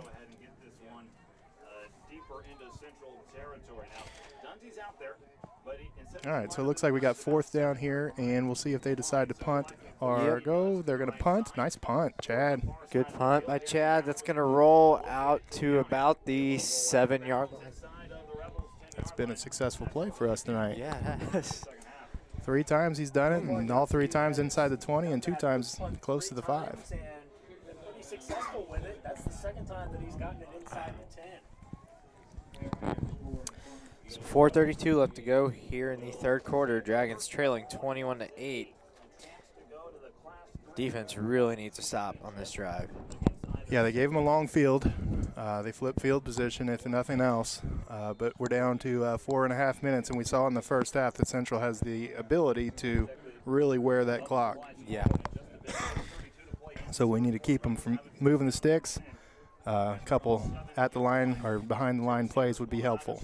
There's one right there. Handed off up the middle. Good job by the D-line. Looked like Isaac Boyd, Nick Robinson in there for St. Genevieve. Coach Nick's still up here. Probably going to hang out here all night. He's absorbing the heat. I was out there at halftime waiting in line trying to get water, and I went out there and I was kind of sweating a little bit because it's so warm in here. And by the time I got back in here, I was freezing because that sweat was now turned to ice cubes. We're going to be 2nd and 9. They're going to hand off to Welch on the right side. Gosh, and he's really shifty. And there's a late flag that comes in. I think that's going to be against Central. Man, they looked like they had him behind the line of scrimmage several times, and he just kept shifting one way or the other. And officials discussing it. Personal foul. Oh, man. I'm not sure. Has Central had a flag tonight? I don't know. But there's a face mask against St. Genevieve. So I move the ball up for the Rebels. Killing St. Genevieve at the moment. That's their 2nd personal foul of the half. The last one put Central all the way on St. Genevieve's own 15-yard There's a lot of miscues and penalties here tonight. That is 60 penalty yards that they have given. Yeah, by one team. Yeah. Not by the other. For the Dragons. That stat brought to you by Bloomsdale Bank in Bloomsdale, Herculaneum, and Crystal City. Bloomsdale Bank connected to our customers since 19. So the Rebels come to the ball, 1st and 10 from the 27-yard line. As nice play. Not sure, did the quarterback keep it? He did. He did, and he got stuffed. Maybe a gain of a yard on that play. Yeah, they took both dive back and the quarterback away on that play. Central is content with this. They're content with establishing the run and keeping it on the ground. They don't need to go to the air unless they really want to go for the jugular. Just over 3 minutes left to go here in the 3rd quarter. Dragons trailing 21-8. Central comes to the ball, 2nd and 8. Bland looking to pitch it to somebody. Nobody there, though. Good job by Drew Toombs keeping him inside. And the Dragons D-line was there waiting for him. Nice job there with the contain. Good job on all the responsibilities across the board there. Robinson took away the pitch man, and then I think it was Tyler Jenkins that forced back inside.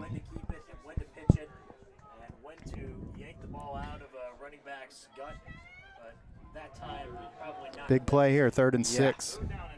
Really big play here for the Dragons. And there's going to be a timeout called by Central, I believe.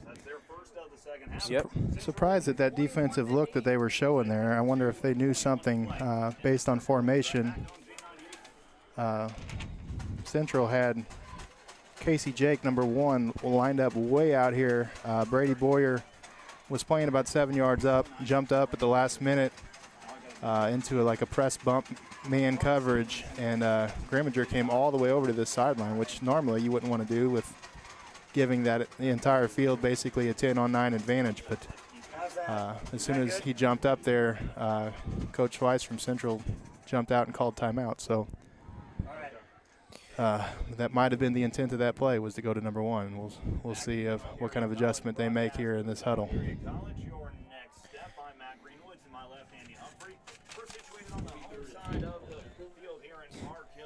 Having some trouble.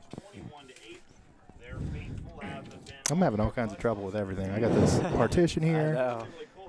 I've got this mouthpiece that don't work. Central comes to the ball, 3rd and 6. Big play for the St. Genevieve Dragons as they fake to the backs. Bland looking to throw.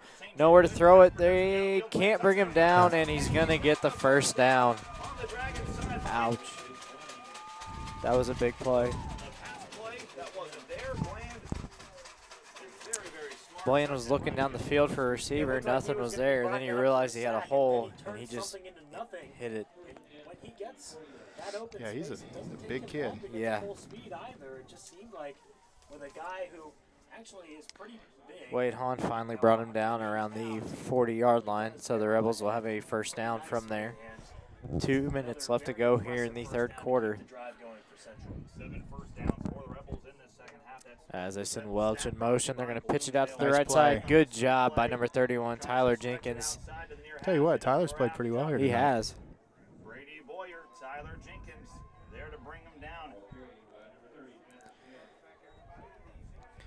Bring up a 2nd and 12 for the Rebels. Either throwing the ball to the sideline or going up the middle. Land has been very active, whether to keep it on the play action, keep it on the read option, or to pitch it out to one of his backs. So far, now Bland is in the backfield all by himself. 2 receivers out to both sides. They send Welch in motion, and they're going to fake it to him and hand it off to Hopkins up the middle. The ball came out. There we go. There's our break. Oh, they're going to say he was down? This referee on this side said, oh, I don't think he was down. Ooh. That ball looked like it was coming out. He was juggling that ball well before he hit the ground, and I guess they're saying he repossessed it once he hit the ground, but yeah, it sure didn't look like he had it in his possession long enough to say it was possession. But either way, it brings up a big 3rd and 7 now from the 43-yard line with time winding down here in the 3rd quarter. Just about 30 seconds left to go. See what the Rebels try to do here, and they're just going to hand it off to the right side, and good job by the Dragons D-line stopping him for a gain of about 3 yards. And that's going to be the last play here of the 3rd quarter, and Central's going to have a decision to make here, 45-yard line, see if they want to punt and pin them deep. Knowing the coach, I know his mentality when it comes to punting. Not a big fan of it, so we'll see. We'll see if he wants to roll the dice and take his chances here, if he wants to play it safe and try to play the field position game. But punting's one of those things in high school football. You don't practice it a whole lot because the same guys that play offense and defense are the same guys that are on punt team, and you try to work it in as much as you can, a little bit each day. But come game time, it's hard to practice real live situation special teams. So you kind of never know what you're going to get on special teams. So a lot of coaches don't have a lot of confidence. St. John has Darian Brown back deep if they do decide to punt, and they will, looks like they will line up to punt. Don't jump off sides, guys. Yeah. And they fake it, they run it up the middle, and he's going to have enough for a first down. A fake punt by the Rebels, and it worked. Man. You just had a feeling that they weren't wanting to punt that. So that moves the ball up to the 47-yard line for the Rebels after that fake punt. They got the first down, and now the Dragons got to keep fighting on defense here.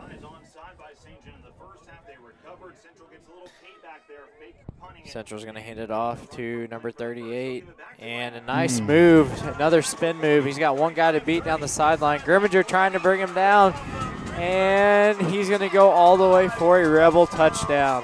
Boy, that was an impressive run. That was a good run. He kind of hopped out of two people. They were trying to grab his ankles. And then he had fought off Grimminger, headed toward the end zone.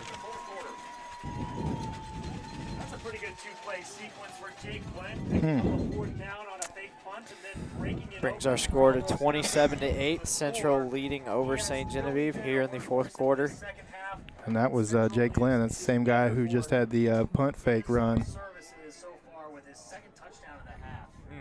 We'll see if the Rebels go for two. They're up 27. And that it really kind of hamstrings the St. Gen offense. With Yeah. still a lot of time in the fourth quarter as it just started, but I mean, you've got to open up the playbook now. You got to try to start taking some shots downfield. Onto the field. He'll line up in the near side slot, and Coach Weiss will have to burn his second timeout. St. Genevieve takes another timeout here. They've had to use timeouts early. I know last half they used 2 in the first quarter. Yeah, 2 seconds on the play clock there, so they had to. That'll give us some time to read a sponsor here. Barley Automotive. If you're in the market for a new or pre-owned car, check out Barley Automotive. Barley's is a family-owned, family-run business that has been a staple of the community for decades. For a high-quality car and a high-quality service, come see us at 791 St. Genevieve Drive. We are a proud sponsor and supporter of our local schools. Go Big Green. Go Big Green. I want to thank Scott Barley personally. I got 2 cars from him, and knock on wood, they've been nothing but gold farming. One of them's got almost 100,000 miles on it now, 2015, and we've put that many miles on it, and not once has it been in the shop outside of regular maintenance. Nice. As the kick is up, and it's a good one. Rebels on top, 28-8 here in the fourth quarter. Okay. We also want to take some time to thank our newest sponsor, which is Potential Therapy Services. Potential is a proud sponsor of all of our high school athletes and athletic programs. We hope that you don't have to come see us throughout your season, but understand that when you do, that it is our job to get you back on the field or on the court as soon as possible. We wish all of our community's athletes safety and success and look forward to continuing the positive partnerships that we've developed with our schools. Good luck and good health to all of our athletes tonight and going forward. And we want to thank Tyler Brown and his business for joining on and recognizing an opportunity to support these kids and this athletic program. So thank you, Tyler, and thank you to Potential Therapy Services. 11:27 left to go here in this game. Brown and Rowe back to receive for St. Genevieve. Number 27 to kick off for Central. And looks like it's going to be tipped by Staffen, and Rowe's going to pick it up, and there's going to be nothing as 2 Rebels were right there to bring him down. It's lack of communication, lack of decision-making, one or the other. On kickoff return, you just got to get it and go forward as quick as possible. So the Dragons will get the ball at the 20-yard line. Trailing by 20, almost a full quarter to go. See, they really need to put something together on this drive. Dunsey fakes a handoff, throws out here to Grimminger, cuts it back inside, and nothing there. As about 3 Rebels are right there to bring him down. Yeah, that play just took too long to get the ball out there to him. Looks like somebody from Central is down, number 62, it looks like. Basically all night long. He has broken loose for a couple of scores, but that time they get him for a loss of 2. This drive for the Dragons starting at their own 20. And coming off the field, big gift. It's Austin Counts. The D tackle, Ryan Probst. Oops, sorry, that's 52. 52. Ryan Probst. Oops. Defensive line favoring that right leg. Dragons come to the ball, 2nd and 12 from the 18-yard line. 11 minutes to go here in the fourth. As Dunsey's going to hand it off to Brown up the middle, and he's hit pretty hard right across the line of scrimmage, and he's not going to pick up much on that play. His own sideline. Huge hit from the linebacker, Jake Lynn. 10.5 minutes left here in the fourth quarter, and St. Jen's going to have to make something happen very quickly. 3rd and 10 from the 20. Dragons really needing Third down and 10. Dragons have it moving from something. left to right on their own 20. Ball between the hashes. Dunsey's going to roll out to his left, and oh, he's going to be hit hard and sacked by the D-end of Central. That was number 70, Holden Mayberry. He got hit hard. No chance. That's a sack. Sets up a fourth down, and the Dragons will have to punt it back to the Rebels. That's a killer. That's really the biggest. So a sack on third down, and St. John's going to be forced to punt. Just under 10 minutes left to go here in the fourth. Yeah, this is a situation where in high school football you would never want to punt down 21 points in the fourth quarter, but Yeah. 4th and 25 dictates otherwise. Yeah, in your field position down there. Looks like Logan Gegg back to punt. And he gets a pretty good one off. Yeah, that's good kick, good bounce. Punting game's been solid tonight. The ball rolls all the way down to the 35-yard line. So great punt. by That'll help Logan the Gegg. average right there. That's a 55-yarder. That's the second 55-yard punt we've had tonight if you count the rolls. 9:30 left to go here in the fourth. Your Dragons down 28-8. That's pretty impressive to go. You know, his cousin, Logan Geck's cousin, won the punt, pass, and kick. Really? As a, I think as a 6th grader and a 7th grader, if I'm not mistaken. Huh. Got to go, I think, to Arrowhead Stadium. Really? Compete there in the Nationals. Wow. Brittany Kreitler, freshman. Volleyball player, Stuco member, fine freshman integrated science student. As this thing's in my way again. But Central handed it off to number 12, Welch, and he tried to bounce it outside, but pretty good job by St. Genevieve. I like how he just kept going sideways, right in the line of that bar. It's just like, oh, I'm going to go forward. Nope, come back this way. We don't want Schweiss to be able to catch him with the camera. We don't want Schweiss to see me. Clayton Geck's listening tonight. What's up, Clayton? Hope life finds you well, wherever you may be. Like how it's been at every game, and then all of a sudden it's 20 degrees outside, and you manage to find a reason not to come. Real tough. As Central hands off to Welch again. Nothing there, though. Good job by the D-line of St. Genevieve. Look like Kegan Schmelsley, number 63, Tyler Hale in there. Bring up a 3rd and 9 for the Rebels. Don't waste another penny on soap products. Call the Soap Lady today. Maybe not right now. Late at night. During the daytime, call the Soap Lady. She'll help you out. 3rd down and 9 on the Bring up a 3rd and long for the Rebels here. Just over 8 minutes left to go in the game. Ooh. They send Welch in motion. They fake it to him. Little shovel pass up the middle to Will Hopkins. And he breaks free, and he's running down the sideline. This might be a touchdown. And number 2, Will Hopkins, takes it all the way for another Rebels touchdown.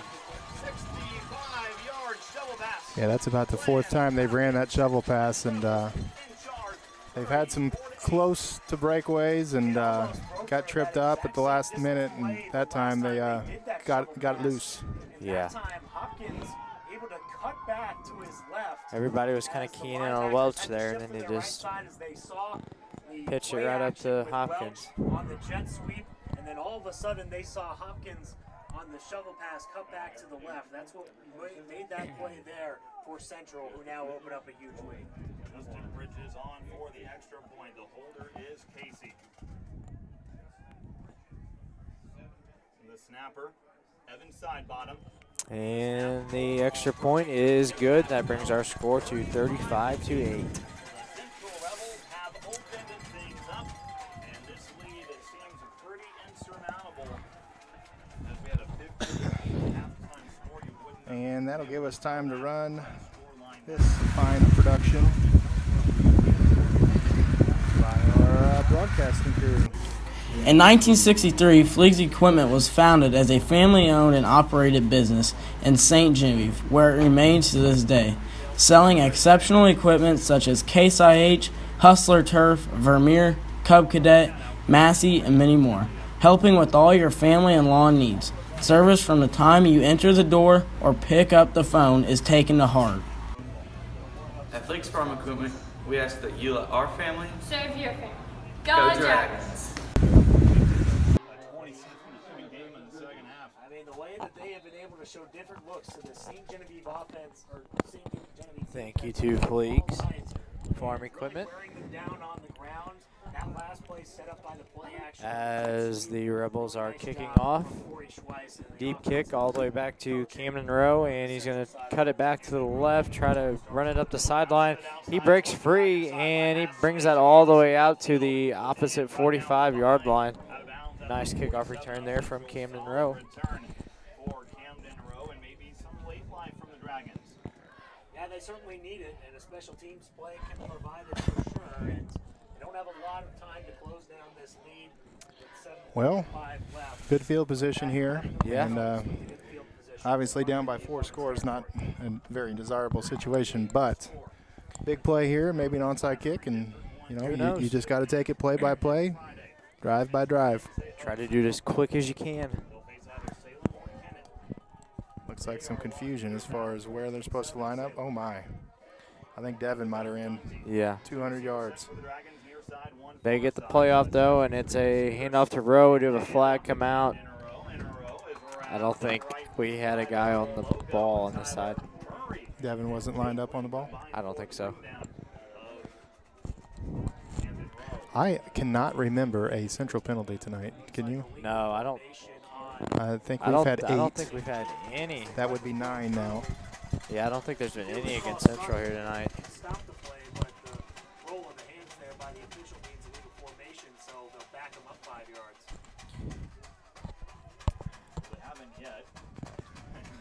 Now they will. I was a little concerned. I was like, there's a call, but no marking the ball back, but they do. 7:39 left to go here in the game. Dragons trailing big. And it looks like I think the official spotted on the wrong yard line. the officials are going to move it back another yard. They go all the way back to the 48 instead of the 49 of St. John. All the way back 1 more yard. 4 receivers set to either side of Dungy. 2 receivers out to both sides. Dungy fires out here to Bader, and he's going to pick up a nice gain, and he got hit pretty hard once he caught it. He took a shot. He sure did at the very end of the game. That's a tough one to take. When you're Just above 7 minutes left to go here in the game. and then all of a sudden you get your bell rung like that. I'm surprised that Bader is up Loose there mic. and right after that one, but I'm sure he's not feeling 100% at the moment. You never do after hits like that. Under 7 to play. Dragons trailing 35. Dragons come to the ball, trailing big. Here in the 4th quarter, moving from left to right. See if they don't try to take a shot downfield. Nope, they're just going to hand it off to Rowe on the left side, and not a bad run by Camden Rowe. Picks up about 5 yards. And we have an injured player down for St. Genevieve. That's number 58. Waylon Meyer. I don't think so. One of their offensive linemen, that's Clayton Kreitler, their left Clayton Kreitler down, holding his, That'd be a big loss. yeah. He's a defensive end, been playing defensive tackle in this 5, and also offensive tackle. He's going to be a good player here for the next couple years. He's just a sophomore. Works really hard, hustles, got a little mean streak to him. So Oh, yeah. he's going to be a guy that they're going to look to as a leader next year, even though he won't be a senior yet. He's going to be one of those guys, along with Clayton Vaughn, that's really going to have to anchor that offensive line.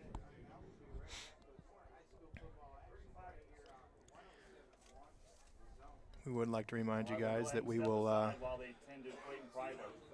bring you as much of the winter season action as we can. We'll be at just about all the home basketball games, both boys and girls, and we'll also give you the home wrestling meets, matches, tournaments, whatever they're called. Derek's our wrestling guru, so we're gonna leave that to Derek. I guess they're matches. I think it depends. Sometimes they're matches, sometimes they're tournaments, sometimes they're duels. Oh, yeah, duels. Can't forget. Duels, try matches, quad matches. Oh, I did a little bit of it last year, but can it just be a I wrestling struggled. match? I struggled. Yeah. Yeah. A new takedown. That was about it. situated. Takedown. But he's there, he's being tended to. And not only are the Dragons hurting physically, but maybe mentally as well as they trail. So the Dragons come to the ball, facing a 3rd and 2 with 6:20 left to go here in the game. Down 35-8. Trying to show some life. Come out with 2 receivers on each side. Dunzy's just going to hit it off the middle to Rowe. Kind of shakes a tackle at the line. He's still going. He broke another one. Good strong run there by Camden. Great run by Camden. Picks up enough for a first down. For St. Genevieve, Coldwell Banker Holsey Real Estate first down. They move this town online, and Coldwell Banker Holsey got down.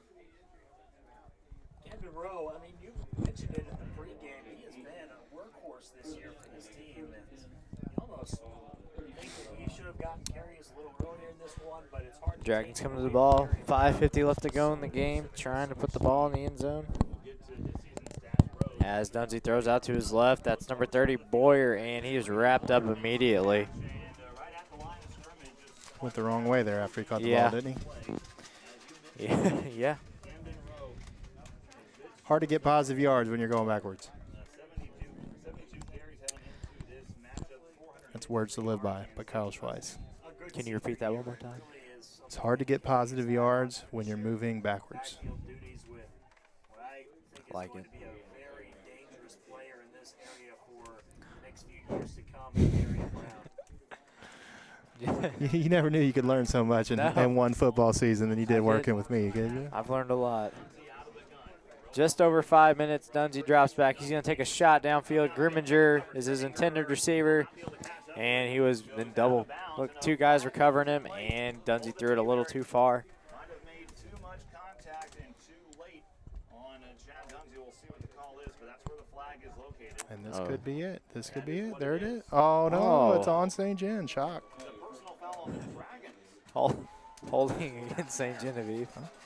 Wasn't a hold. It was a personal foul. Maybe Dunzy got up after Looked like got hit in the back after he got rid of the ball, and surprisingly, it's a St. Genevieve penalty. look good for Yeah. Was it like our Their ninth penalty is 9th penalty? third personal foul of the half.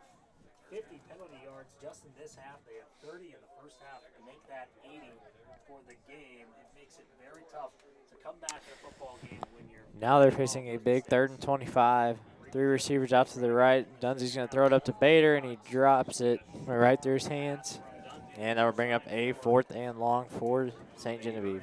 I think it's 3rd and long. Oh, it said 3rd on the scoreboard on that last play.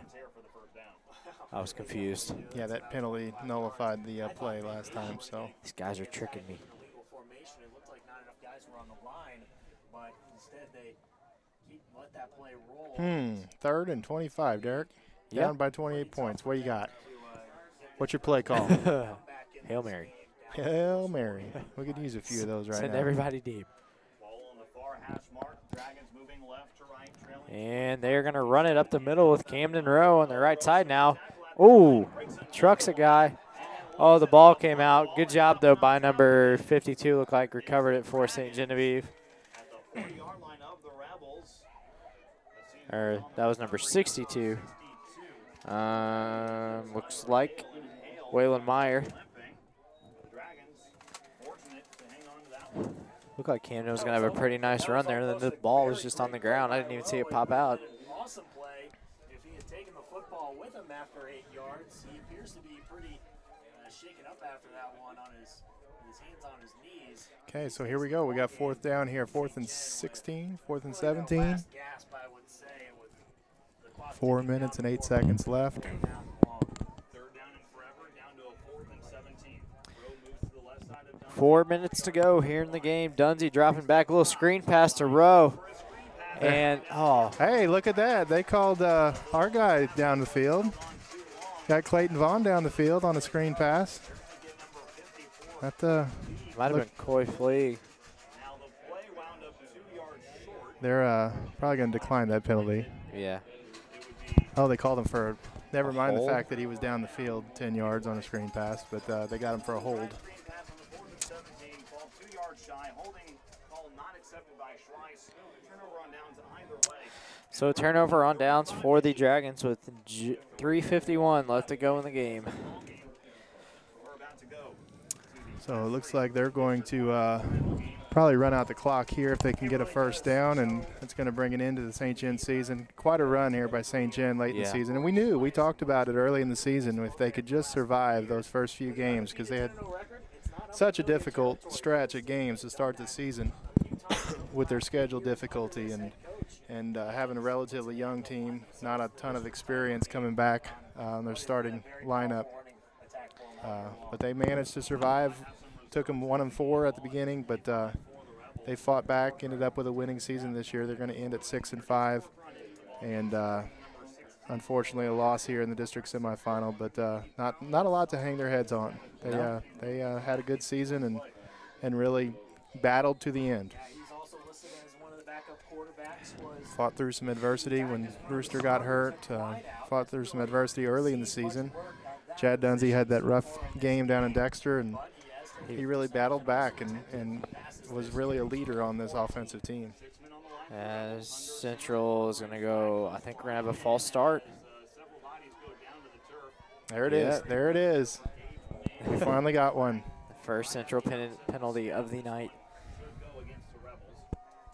Stick around because after the conclusion of this game, we're going to send it over to Web TV where North County is trying to make a comeback. They were down by 14. They're now down by 12. 28-16. And I'm not sure what the we're going to eavesdrop here on try to find out what the Salem oh, here it is. Kennett's trailing Salem 14-13, I think you said. Yeah. So that game's still undecided as that game's in the fourth quarter. So Central will host one of those two teams next week here in Park Hills. And unfortunately, St. John will go home, and some of them will suit up Monday for the first day of basketball. No break, no rest for the weary. Give them a day off. They get Saturday and Sunday off. Yeah. They'll be ready to go on Monday. Basketball team looks pretty. Looks like it's got pretty good potential this year, doesn't it, Derek? I'd say so. Yeah. You know a little bit about that. Oh yeah. So that's exciting. This is the first year I can remember having as much size as we're going to have. Size, length, speed. Yeah, all you guys in your class, except you. You're not 6 foot yet. Yeah, I'm not 6 foot. The rest of those guys all shot up over 6 foot over the year. They probably averaged about 4 or 5 inches of growth this year. Yep. Between Chad and Brady and Chase and Sam, they all grew about 4 or 5 inches. And then I was stuck at about a half an inch. So. And then there's Derek. But a lot of potential there. And then you got Gabe at point and got Brandon Jury, Drew Toombs at post, and you also got that young Tyler Parker kid. Tyson, not Tyler. Tyson. I don't know if he's going to get any varsity time yet this year, but I scrimmaged against him the other day, and I'm not going to sit here and say that I'm Bill Cartwright or anybody like that, but I could throw elbows with the best of them, and he wasn't about to back down. As Central gets a punt off, Camden Rowe back to return it, and he will up the sideline. He just lowered his head and tried to truck that guy. Question of the day, Derek. Yeah? I just referenced Bill Cartwright. Okay. Do you have any idea who Bill Cartwright is? I have an idea. Who? Is it from a TV show? He's a basketball player, Derek. Shoot. Never mind. I mean, that should have been your first guess, was that he's a basketball player. I know, but I heard the name, some other thing. I can't remember what it was. He was one of the centers on the great Chicago Bulls teams with Michael Jordan and Scottie Pippen. Well, I did not know that. I learn something every day with Coach Twice. See? I'm telling you, man, you just got to listen when you're around me. You just listen and you absorb and you just take it in. No, I take it all in. It's like we only got a minute 30 left. It's like you're not even in school, but you're in school. Kind of thing. Something like that. It's all valuable information, too. Yeah, I know. All right, question. Where should I get food after this game? Well, you know what? I was really disappointed when I came here today because usually when I come out here, I student taught out here many, many years ago, about 15 years ago. And I would always stop at the Casey's that was right next to the school. And you know what, Derek? What? That Casey's is no more. It's not even there. The building is gone. They tore the whole thing down. Now it's a parking lot for Country Mart. Aw. Which I'm all about, expanding the franchise of the Country Mart, because Country Mart yeah. does great things for us in St. Genevieve. But, I mean, come on. Don't take away my Casey's. As they hand it off to Rowe, fighting for yards, not going to get any. As the clock is winding down, it is at 1:15. And unfortunately, we did not bring the wireless mic with us, so No. we're not going to be able to get an interview with Coach Wyke after the game. But we appreciate all of our viewers throughout the year. We look forward to seeing you again at Winter. We want to thank our sponsors one more time, Barley Automotive, Fleegs Farm Equipment, Wholesome, and Potential. Thank you guys for all you do in supporting our kids and supporting our community. There goes Camden. As Boy, Camden Rowe's going to break one he's got a for burst of a speed touchdown. 20-foot race, 10-5 touchdown. Camden Rowe is 7th of the season, and the Dragons reach double figures. Man, he's got some speed, doesn't he? Yeah, he does. I'll tell you what, that play he made against Brentwood defensively, where he ran that guy down, Yeah. that was one of the more athletic things that I've seen this year. And we've seen some athletic things with Brewster and Brown, but man, that was some sheer speed on that play. Yeah. Zone in the final minute of his final high school game. That really But is a that's- nice moment for the senior running back going 46 It's good for these seniors to get that in there before the end of the game and give them something to remember. Go out on a high note. Yeah. Wade Hahn to kick the extra point. He'll remember this. Big Herbie. And There it it's is. up. And Oh! went off the goal. His moment of glory. Oh, Herbie. Oh, Herb. But we also want to, while we have the time, wish our cross-country runners good luck tomorrow. Coach Nix talked about them, especially Camden and Max on the boys' side going for a district or going for state qualification tomorrow, and then Sarah Moore, Olivia Grind. Some of the girls have a chance to get out, and Sarah has a chance to be all-state. So Yeah. we wish them the best of luck tomorrow as they get a run in some cool weather for once. They like this cool weather. Oh, yeah. Me, I'd prefer it to be a little warmer, but when you're up here in the heat, it's okay. But we also, like we talked about earlier, want to congratulate our girls volleyball team.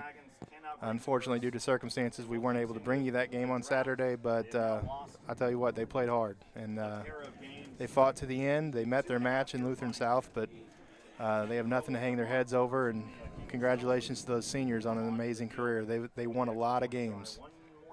Avery's been starting since she was a sophomore. They've won over 20 games every year, so pretty impressive feat. Drew and Allie, I want to thank them for all they did for that program. And congratulations on those records for those two girls that Coach Nix was talking about, Drew and Avery. As Kegan Schmelsley, one last kickoff, and that guy's just going to be down.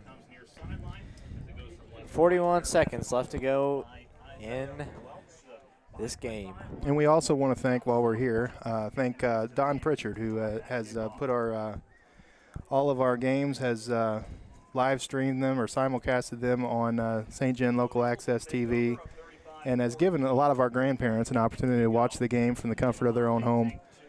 Not all of them are YouTube savvy, and they have the ability to turn on their basic cable package and watch their grandsons compete. So that's a pretty cool thing. So we want to thank Mr. Pritchard for all he does for the St. Gen community. Well, as Central started to drive down the field, they were up 2 scores in the fourth And quarter.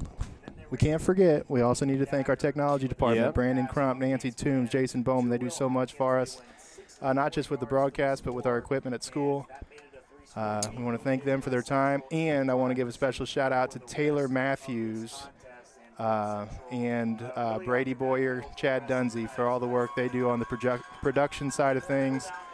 They do all the work in getting us ready to do this. We just get the mics and stand behind them. Yep. So thank you to those guys for all the work that they do in class and for the quality product that they allow us to put on here.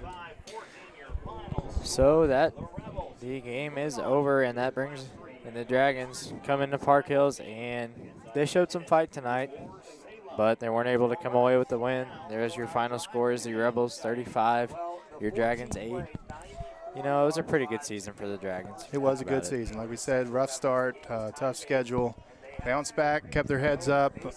Seniors really stepped up, came together, especially after Brewster got hurt, and really didn't want to let their season end. And unfortunately tonight they just ran into a better team in Central. And, you know, you live, you learn, and these young men learn some lessons this year that they'll never forget and they'll take into the real world, and hopefully they'll go on to be successful young men in whatever they decide to do and whatever path they decide to take. A lot of these younger kids, they'll be back next year, and they'll learn from those experiences. And they'll learn for that rough start that they had last year. And I'm telling you, this Central team has a lot of seniors. They're not going to be near as strong next year. You know, you look across our conference, there's a lot of guys graduating. And I think St. John, I don't know, I'm not going to go out and say they're going to be the favorite here in October. But they're going to be one of the teams that everybody's going to be looking at and saying, those are the guys that we're going to have to beat if we want to go anywhere this year. So, congrats to the seniors on a great season and a great career, and for the underclassmen, it's time to go to work. Yep. And for the basketball players, it's time to go to work. Literally. So it's time to go to work. So, we will sign out from Central, and thanks for listening and thanks for watching this year. And we will see you in basketball season. For Derek Morgenthaler, I'm Kyle Schweiss. Have a good evening.